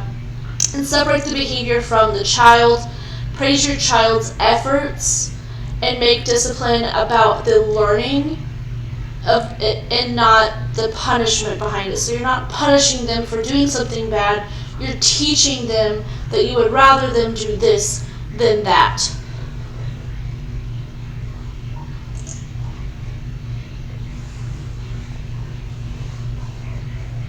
You know, one of the most difficult things for parents to learn is how to discipline their children without taking their children's value or destroying their children's self-esteem. You know, many parents don't pre-plan their discipline, and as a result of that, they just shoot from the hip and end up damaging the emotions and the identity of their children, wounding their children, making their children feel worthless because of what that son or daughter did. You know, we've taught so many parents how to learn to discipline their children and build their self-esteem, to bless and honor their children while they're disciplining. Let me give you a real simple example. Have you ever seen a father or mother try to get a 5-year-old to eat peas, for example? You know, most children don't like peas. And what usually happens for, let's say it's a father sitting at the dinner table with his family, and he says to his 5-year-old daughter, "Honey, eat your peas." She says, "No." He says, "Honey, but peas are good. Watch, Daddy will eat some peas." No. And he says, "Honey, the spoon is an airplane. Open the hangar door." No. And so now what do? You know that most parents are at a loss. They don't know what to do. And as a result of that, they find themselves in a power struggle with a 5-year-old, and they're losing. So parents begin to raise the intensity and the volume of their voice. They start to yell, and maybe in the end actually try to force that child to eat the peas. You know, if you do that, you'll destroy the value and the self-esteem of your son or daughter. And many people have had their value taken from them when they were little children by their parents. And you know, many times that does damage for years and years to come. And that child feels worthless, powerless, controlled, and like nothing I can do is right. I can never please my dad or mom. So as a parent, how would you do it differently? How about this scenario? I saw one father actually do this. He came to the dinner table dressed as a waiter with a towel over his arm and a dish of peas in the other hand, and he approached his daughter. The mother and the family were sitting at the table, and as he approached, he said, "Good evening, miss. My name is Dad. I'll be your server tonight. For your dining pleasure and enjoyment, we have your choice of luscious green peas and television after dinner, or no peas and no television after dinner. What's your choice?" The little girl said, "I'm not eating the peas, but I want television." He said, "I'm so sorry, miss. We're out of that selection tonight. We have your choice of luscious green peas and television, or no peas and no television. Which would you like?" She said, "I'm not eating the peas." He said, "Very well, miss," and took the peas away. After dinner, of course, she ran into the family room, grabbed the TV remote, and began to try to turn it on. And she said, "Daddy, Daddy, the TV doesn't work." He came in holding the power cord, you know, in his hand and said, "Yes, I know. Remember, you had a choice at dinner? Peas with television, no peas, no television. You chose no peas and no television." "But Daddy, it's my favorite show." He said, "Oh, honey, I'm so sorry. I love you so much. You're so precious to me. But no television tonight." And see, he could discipline his daughter with a smile. Well, she whined and pouted a little bit more, but he simply applied the consequence of her choice. Now, you know, how many times do you think that father had to do that? If you guessed one, you're correct. The next week he came again, dressed as a waiter. "Good evening, miss. For your dining pleasure and enjoyment, we have luscious green peas with television or no peas and no television. What's your choice? She said, okay, I'll eat the peas. And you know, he didn't have a problem with that in that family every week after that. Whereas if he would have yelled at her, screamed, tried to force, he would have created a lot of rebellion in her heart towards him as a dad, and he would have had that battle probably almost every single week. And so all of us as parents have a choice. We can learn how to discipline our children with honor and blessing, or we can learn how to discipline our children and take their value, not bless them, damage their identity, and take their self-esteem. It's just a matter of learning. You know, we've developed many, many resources that explain this in much more detail, and you might check out some of these resources on the website www.familyfoundations.com.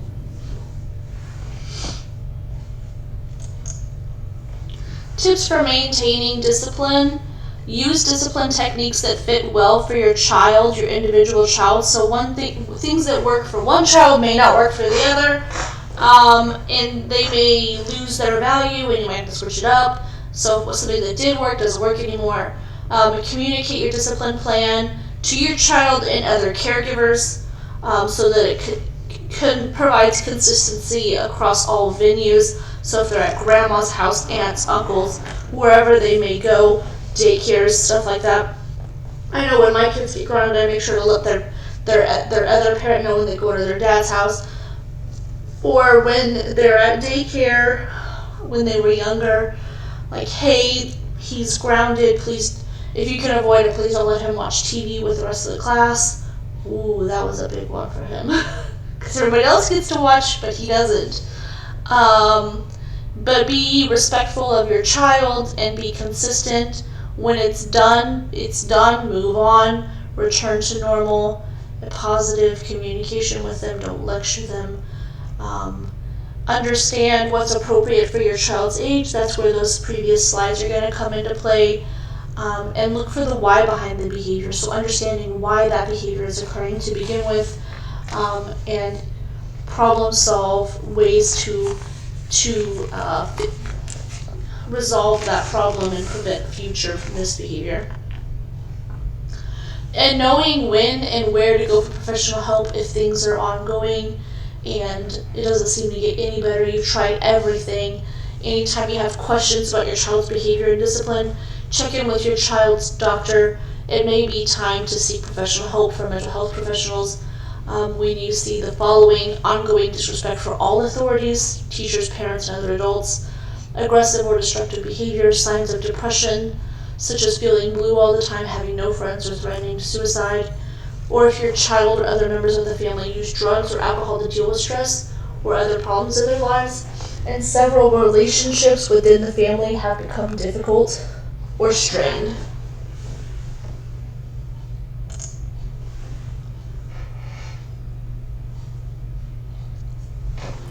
Let's talk about why counting doesn't work for you. A lot of us as parents are tired of hearing everyone else's techniques, trying them, and then they don't work. Whenever a behavioral technique doesn't work for you, the first thing to do is actually check and see if you're using it the way it was designed. I hear this a lot about timeout or counting behaviors. A lot of the times there are little things that we can tweak so that the technique will work. What I need you to do is actually count something you want to stop. The one that I always have to count is whining, because it actually kills my brain cells. So once we start the whining, I tell them, that's one, no whining. Neutral face, right? Give them about 5 to 10 seconds to make a different decision. They get a 2, so we know we mean business. But by the time you get to 3, something in your life changes.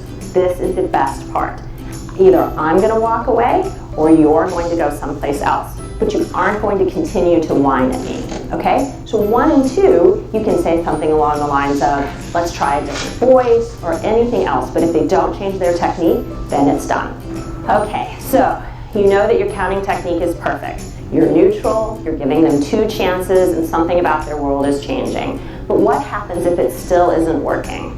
Then sometimes we've actually got a kid that just isn't wired for this kind of situation. Some kids actually start to feel more pressure as you count, and then their behavior gets worse. So for kids like this, letting them know there's a problem, and actually starting with a brain break before any consequences or anything else happens. There are other kids that get really emotional or feel like they're not loved or any of those other pieces with counting. Some of these kids actually need a hug first before there's a behavioral intervention. If you are trying counting and you know that it should work and it still isn't, get help. Talk to your pediatrician and see if there's other things about their behavior or their temperament that just make counting not a good option.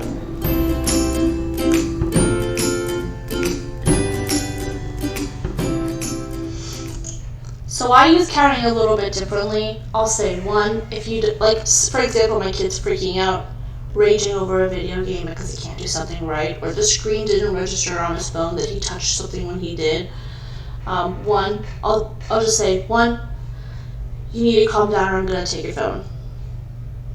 Two, and then I just say it again, you need to calm down or I'm going to take your phone. And then I hardly ever get to three because he calms himself down. So there's a difference between consequences and punishments. So consequences encourage responsibility by holding the child accountable for their actions, such as logical consequences or natural consequences. It keeps the attention on the child. But punishments tempt your kids to avoid responsibility by shifting their attention to your actions. You did this, so then I did that. So like if you spank them and then they like hit their brother later, well, I only hit him because I was mad that you spanked me. But it keeps the attention on you. You did this thing to me, so they hold a grudge. And punishments are our actions towards the children, where consequences help the child focus on their own actions and their own responsibility in it.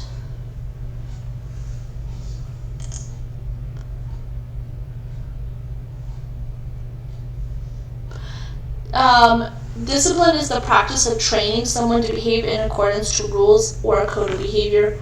Disciple means to teach, like that other video said, and to teach is to show and explain how to do something. It focuses on teaching desirable future behavior. To punish is to inflict suffering for past behavior, and it can be harmful to the brain. Some examples of how it can harm the brain is that it can result in some emotional or mental disturbances. It teaches like fear conditioned memory that can underlie other mental health disorders such as depression, anxiety, PTSD.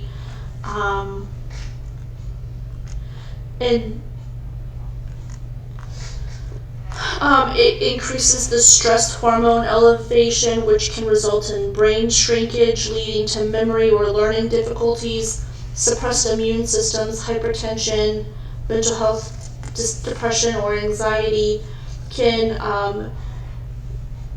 make their emotion regulation difficult. It can result in emotional dysregulation, or they can have weaker emotional regulation and be more impulsive or aggressive.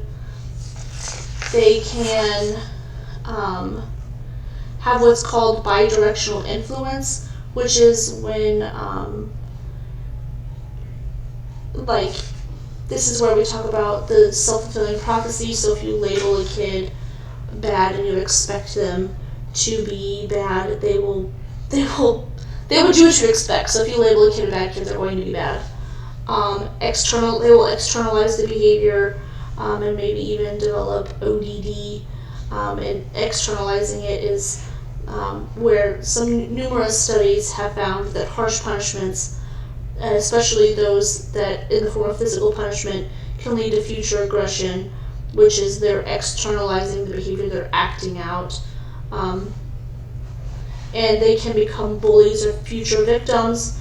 Children who are harshly punished may become bullies or victims of bullies or even abuse later on in life when they enter into relationships or friendships or other partnerships. And they can actually perform worse academically and there's a whole chain of psychological events that lead to the development of a disciplined child who's being harmed to have negative side effects from those punishments that have been inflicted on them. So, discipline, like we said before, is to teach someone to behave in accordance to rules by inflicting, by focusing on future behavior. It invokes thinking, the thinking brain to learn this new behavior, and effective strategies for those are to model good behavior, use positive discipline, be consistent, and do not lapse on the consistency.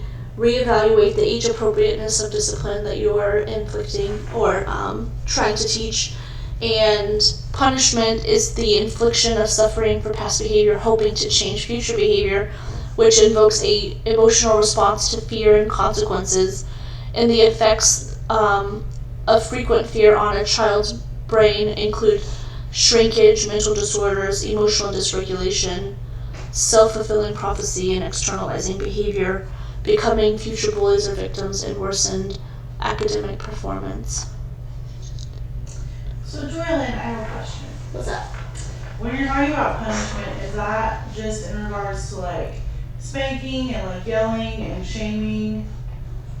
So punishment is anything that inflicts like suffering. So like you said, yes, shaming. I guess it could even include anything that causes like physical, mental, emotional pain. Yeah. Okay. But there are some examples here for like positive punishment and reinforcement that may not be necessarily physically, but like also emotionally. So if they take away something that they really like, or that they're attached to, like if you take away like their stuffed animal or something. Like a security blanket, like something that they use for soothing. So to discourage a behavior, you want to try to use positive punishment, which is punishment by application. So something is added to the mix that they don't like. So like if they don't like doing, like taking out the trash, well, this week your chore is to take out trash because you did this, which is unpleasant to them. And then negative punishment is punishment by removal. You're taking something away that they don't like. So if they don't like taking the trash out and that's their chore, and they have they have positive behavior, well, that's to encourage behavior, sorry. Negative punishment is punishment by removal. So you're taking something that they like away.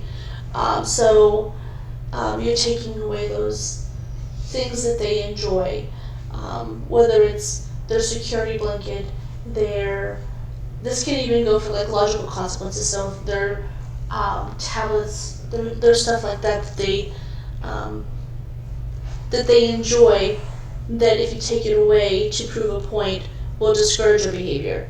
And then to encourage a behavior, to use positive reinforcement, something that's added to the mix to make it more likely and pleasant that that behavior will continue or reoccur. So a reward, ice cream, candy, stuff like that. And then negative reinforcement is when something they don't like is taken away from the mix, that makes the behavior more likely that it will continue. So if they don't like one of their chores, you can take it out and swap it for another one that's more pleasant for them. Or taking away something that they don't like in general. So if they don't like, I'm trying to think of an example. If they don't like the way I really can't think of one besides the taking away a chore that they don't like. So taking away something that's unpleasant for them. And so like maybe doing a chore for them. Yeah. So they don't have a chore at all. Yeah. So like, yeah. Today someone else will do it for you. Or even like what we do upstairs with the ladies, like chore exchanges. Right.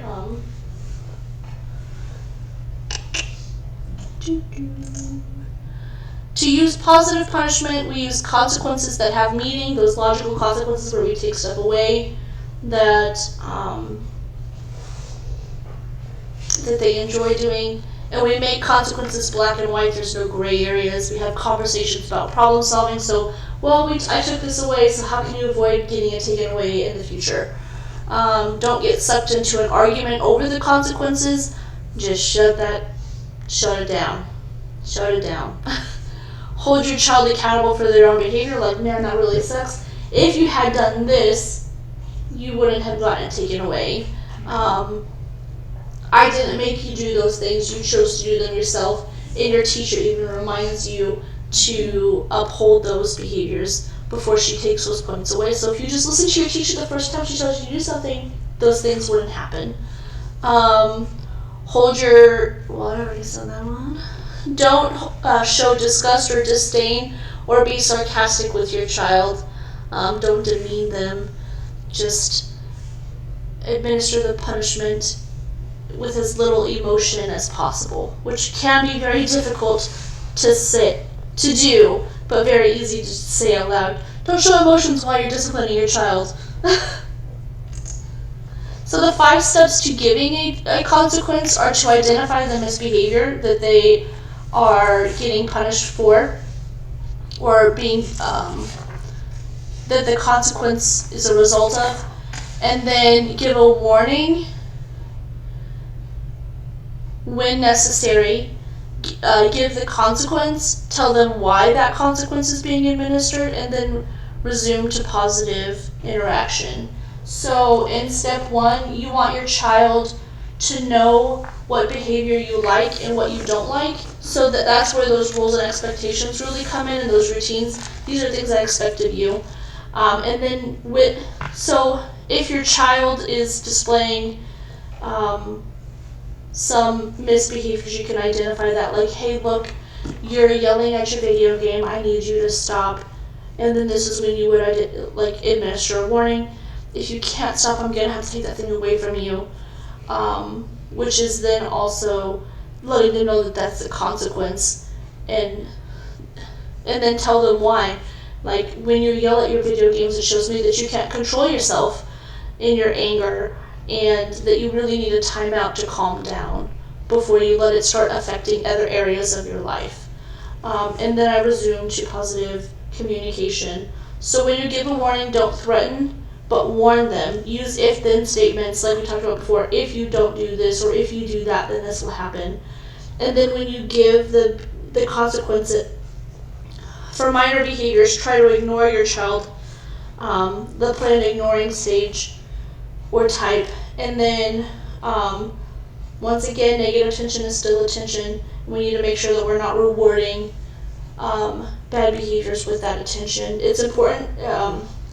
An important tool when a parent feels that their child is acting up to get attention, or a reaction from their child, is to ignore them. And then delay of privilege, wait to give the child something. We've all talked about these examples already. And then when you tell them why, explain. Make sure your child understands that the behavior, that what misbehavior has led to what consequences. And then explain to your child in age-appropriate language that they understand why they got in trouble and received that consequence, which creates a learning experience for your child. And then return to positive communication, which is talking to them in a positive manner as soon as the discipline is done, and move on. Don't reference it. I know one thing my significant other does when my kid gets in trouble. He was like, this is why you are always in trouble. You always do this. And that's damaging to the child. And so don't rub. It's like your dog, your puppy, poops on the carpet and you go rub its nose in it. And then you keep doing it even after it's cleaned up. You just keep pointing out that bad thing that they did, and it starts to damage their self-esteem and self-concept. When you do that, it starts to make them think that they can't make different choices. Because Yeah. you're always telling them that they're making bad choices. And then it also teaches them a little bit of self-prophecy, like you're always expecting me to be bad, like because of that one thing. Rules and expectations, like we said before, in the last weeks, needs to be clear and concise. Use child-appropriate language, and make sure you get the child's attention when you give the direction. Be clear about what you want to do, when they need to do it, and ask your child to repeat the direction back to you. Avoid asking questions because it gives the opportunity to say no. This is an audio verification question. What are 5 steps to giving a consequence, and provide an example of something you could say or do in each to address each step. Preventing behavior problems. So provide opportunities for physical activity and exercise. These give your child opportunities to release some pent-up energy, and then they'll be too tired to act out. Give your child choices and the power to make decisions, so that love and logic where you have shared decision making, where you give them choices that you're okay with and they're free to choose whichever one. Instead of saying we don't do that, redirect them and saying come play on the slide. I know one of the things we talk about fairly often here at CASA is discipline, where moms will go and they'll slap their kids' hands for doing something wrong, like touching something they're not supposed to.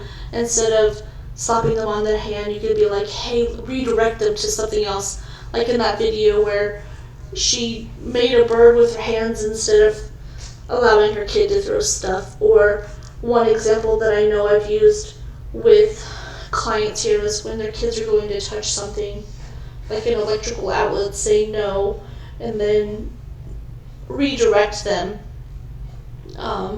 Or not even saying anything, just being like, hey kid, let's go do this instead. Getting them away from the outlet so they don't have the opportunity to put anything in it or touch it. And make sure that activities and toys that they have are age appropriate, so that they have things that are stimulating to them, which will prevent less meltdowns and misbehavior because they know how to play with that toy and what to do with it. And concentrate on 2 or 3 rules when you're establishing rules at first, and then add more until you have all of them. This is a video on behavior. Hopefully it loads soon.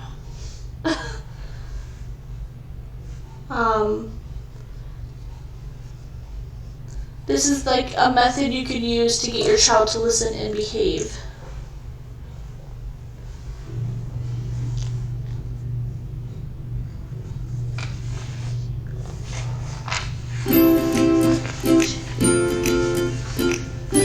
Welcome to Children's Mom Docs. I'm Dr. Dara Harris. I'm a pediatric psychiatrist at St. Louis Children's Hospital. Today we're going to be talking about how to address repeated behaviors. Now, you can actually take all of your kids' behaviors and divide them into 2 buckets. One is things you wish they would start doing, and others are the things you wish they would stop doing. You can actually sit down, have a family meeting, and look at the stuff that you are wasting your day on. How many times are you having to say no and address the same problems? We are much, much better at finding things we wish they would stop. Don't worry, it's your wiring, it's not bad parenting, okay? Here's what we need to do. Make a list. Things that you want them to stop are whining. For me, I can't take it. It's always the top of the list and it has to be stopped. Things like whining can be counted. Now, I'm not talking about the endless counting where you get to 10, you go up, you go back. Counting is actually a 2-step process. They get a 1 that tells them this is a behavior I don't want you to do anymore. They get about 5 or 10 seconds so they can think about a different choice. Then they get to the 2. Once you're at 2, this means we're done if it happens again.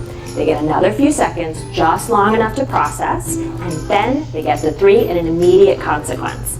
The key for stop behaviors is by the time you're at 3, something about their world has to change. That can be leaving a store, turning off the TV, but it's a very clear system that you can make 2 choices, and after that, we're just done. Start behaviors. This is the hard part. These are the things that we want to motivate, but we tend to punish. So we want them to get in the car quickly, but what we do is start yelling or getting mad or saying we're not going.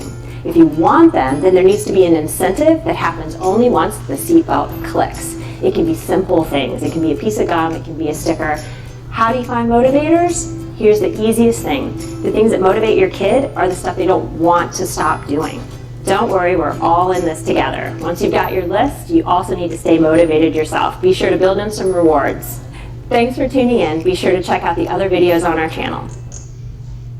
This doctor talk thing has some really good videos, and I encourage you to look for more if you're struggling in areas. To promote good behavior, spend time with your child every day, give them affection, be mindful of your child's emotions and respect their feelings. Do things that are fun and enjoyable for them when you're playing with them or interacting with them. If you make a promise to your child, follow through, like they talked about last week in one of the videos, that when you don't follow through on promises, it breaks your trust with them. Always look for ways to praise your child for good behavior. Praise and positive attention when they're doing good behavior is more effective than having to discipline them later.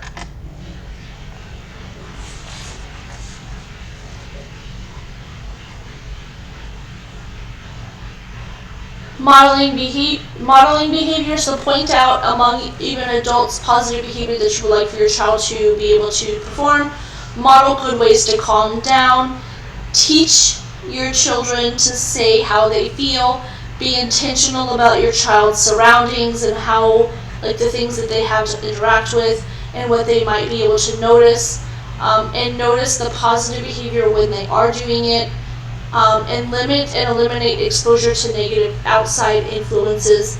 So this could be media, it could be things that happen within your home, it could be things that happen in the community, anything that's negative, diverting their attention from those things.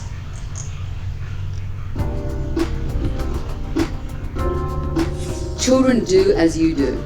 Mimicking you is the way they learn most things. So if you want to encourage them to do something, then you do it too. Chewing? Good boy, you want to chew on this a bit? Show her how you feel.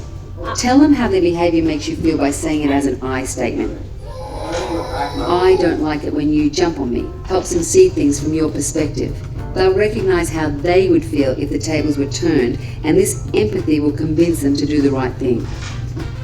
I tried a few times in the last couple of days to explain to her that I feel things just as much, and it really works. It really makes her understand that, you know, what she's doing is hurting me, or what, you know, all those kind of things. Just switching the perception so she understands that I've got feelings too.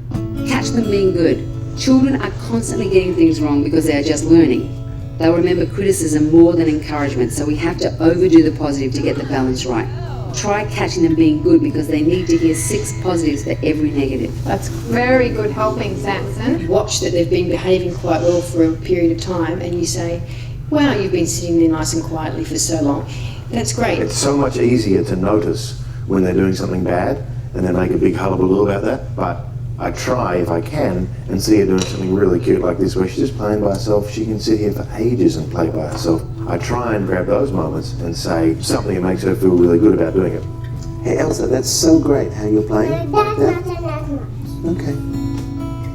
I hear you. Young children still have trouble expressing themselves perfectly, which can be very frustrating. Yeah.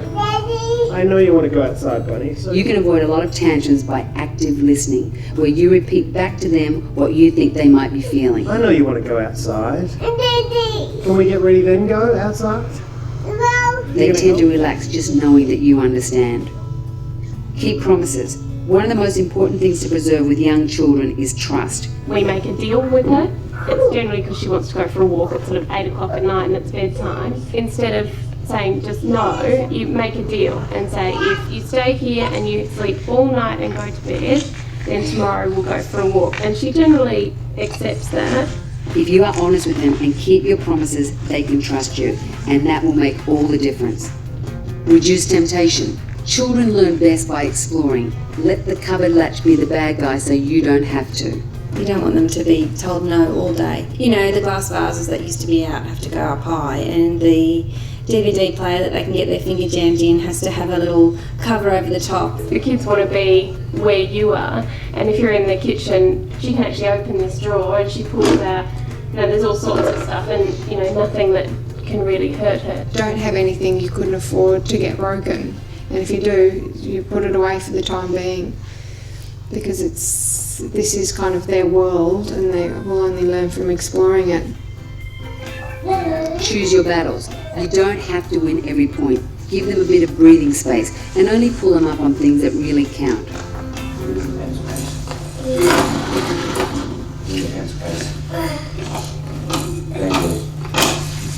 You need to pick your fights. Some things don't matter. Let them go.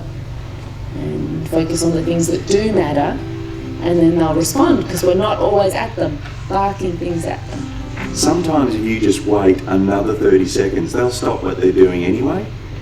So that's kind of good. That's a good lesson. Just if they're doing something that is not that dangerous, but is kind of giving you the shits, maybe just wait another 1 or 2 minutes and they'll get bored with it and they'll move on, and then you would have alleviated the problem without actually having to do anything. Avoid whining. Children don't want to be annoying. Sometimes we accidentally train them to whine by giving in at the last minute. Hold your ground and she'll come around. Big girl voice.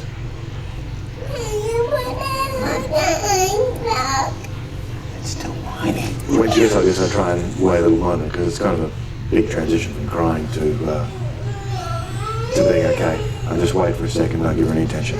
Now you tell me, in a big girl voice, what does an ice block look like? You mean it's just sticking out, the ice? Do you actually want to see the ice? Is that what you mean by an ice block?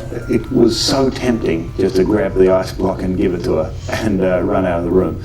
But I do try really hard to get them to come down, give them a few moments if they need it, and then solve it with her explaining, using her fingers if words aren't working, and hopefully leaving the interaction having rewarded her for stopping crying and saying it in a normal sounding voice. Keep it simple and positive. Use the other end of the pencil. When giving instructions, use a simple and positive statement rather than a question or negative statement.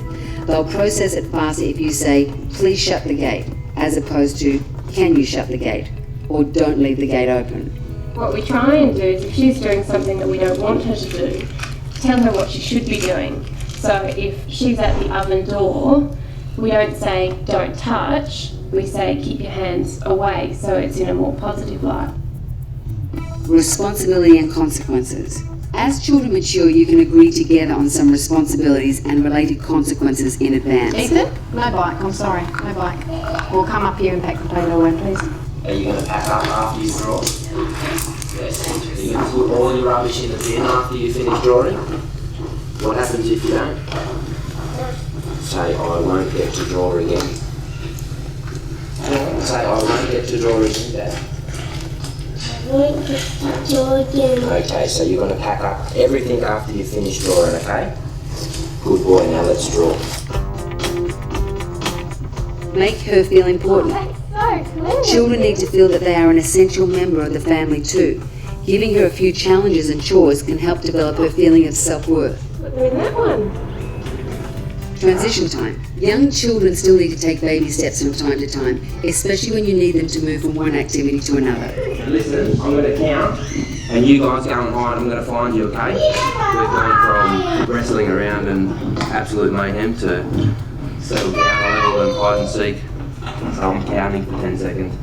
1, 2, 3, 4, 5. It helps to give them some advance warning that you'll need to leave the playground soon or get ready for dinner in 5 minutes. Prepare for challenging situations. Sometimes you have to prepare them ahead of time with what to expect, especially if you want to avoid those tantrums in the shop. We're going to the shop, but you're not allowed to have any junk food, okay? So no junk food, right? That's the thing with kids, you got to prep them mentally. You have to say to them, you know, we're going to Toys R Us now, and we're going to look for 2 birthday presents for another child. We're not getting you anything, and I'll say that like 5 times. We're not getting you anything. We're going to go in there. We'll be quick. We'll look at this. You know, you can have a look at the bikes, and then we'll go. You put that back. You said no junk food, didn't we? Yes, that's junk food. What is not junk food? All the drinks are junk food at the moment. This is not junk food. Look at this. Water. It's not junk food. I'll give you a sip of this. Give you a sip of this one. Wait a minute. Maintain a sense of humour. Sometimes a bit of humour can take the edge off and help them out of a rut. Teasing can hurt their feelings, so keep it sweet. Ali, listen to your brother whinging.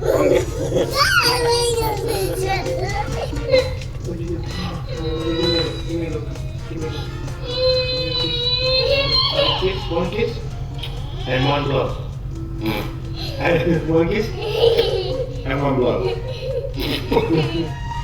Offer two choices. Young children like to exercise some control over their world. It makes it easier to get them to put a pair of shoes on if you're engaging them with a choice. Which shirt do you want to wear? Superman shirt or the Spider-Man? Which one do you want to choose? Spider-Man. Giving them two reasonable choices makes them feel respected, and it works for you too. Here we go, Superman. Put boring responsibilities on the way to something fun. If you feel like you might have to struggle to encourage them to do something like put on PJs and brush teeth, set them up on a path to something fun at the end, like reading a story with you. Bribe versus incentive. Some people wonder whether an incentive is a bribe and therefore not a good idea.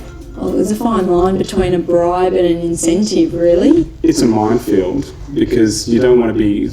you want them to be able to do things because they want to do it, not because you want them to do it. The reality is that all behaviour is driven by incentive, whether that's feeling good about helping someone or accomplishing something, whether it's having fun, getting praise or recognition, or even some pocket money.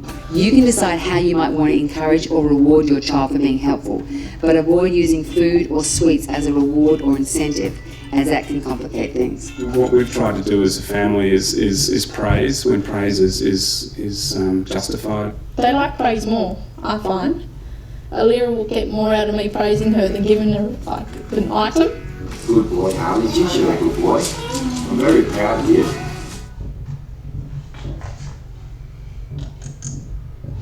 Behaviors are attempts to communicate, so try to decipher the hidden messages behind the behavior. Children do not have the same ability to completely explain how they feel or what they want. Sometimes they may not even know it themselves because they don't have that vocabulary, or they don't have that they don't know how to verbalize what's going on.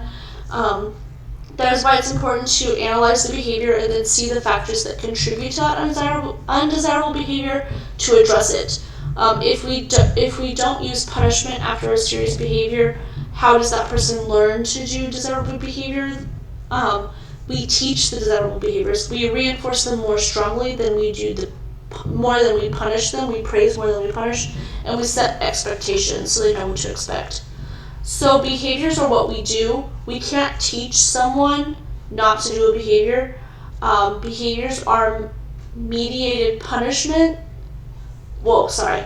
Person-mediated punishment can often lead to avoidance, escape, and getting even, or like revenge, and often repeats the behavior. So to understand the behavior, we need to understand the antecedent, so what comes before the behavior, the buildup, what it looks like when that behavior intensifies, the context of the behavior, so the background situation and the antecedent, what's happening, why it's happening, and the environment that the behavior is taking place in. Usually the biggest factor in behaviors is the person, the place, or the time. Often a change of setting can change the behavior. So if you take them from one room to the next, I've known kids in residential treatment centers who would be ready to discharge and they don't like their home environment. It's not conducive to them, so they will throw a fit so they don't get sent home. They will increase their misbehavior so that they have to stay in that structured hospital environment that is more supportive to them than their home lives. 10 potential reasons why children misbehave: attention, imitation of others, testing their limits and boundaries, lack of skills appropriate to that situation. They want to assert their independence. They can't control their emotions because they haven't learned how to, or just don't know how to. They have unmet needs. They have issues with power and control. And misbehaving is effective for meeting their end goal. So if they want that thing, they will misbehave until it drives you crazy and you give it to them. Or there could be an underlying mental health or behavioral health issue.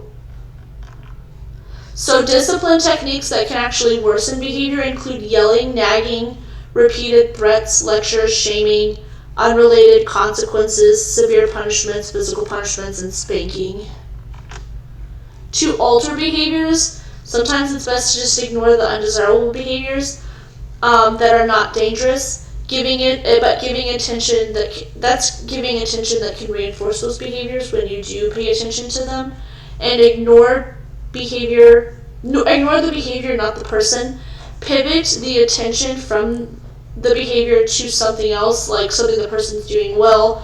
So say they may be having a meltdown, but they are doing something well, like they're not hurting other people, or pivot the attention to another person or activity.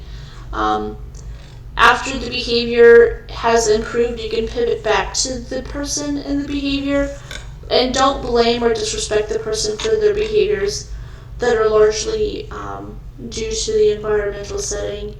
Build a relationship that is good and strong during the good times will help you during the difficult times. And having routines where the child can expect what to do and what's expected out of them and what comes next will reduce undesirable behaviors. Reinforce also desirable behaviors and just okay behaviors, especially after an undesirable behavior has been occurring. So even if they're maybe doing something halfway good, reinforce that with praise. And then, if necessary, you can create a behavior management plan where you identify the problem behaviors, effective tools of discipline for those behaviors, write the plan down, and review it with other caregivers. Important things to remember when it comes to discipline and direction is that just because your child exhibits bad or undesirable behavior does not make that child a good boy or girl or a naughty girl or boy. Do not expect your child to misbehave. When you do that, it's called self-fulfilling prophecy.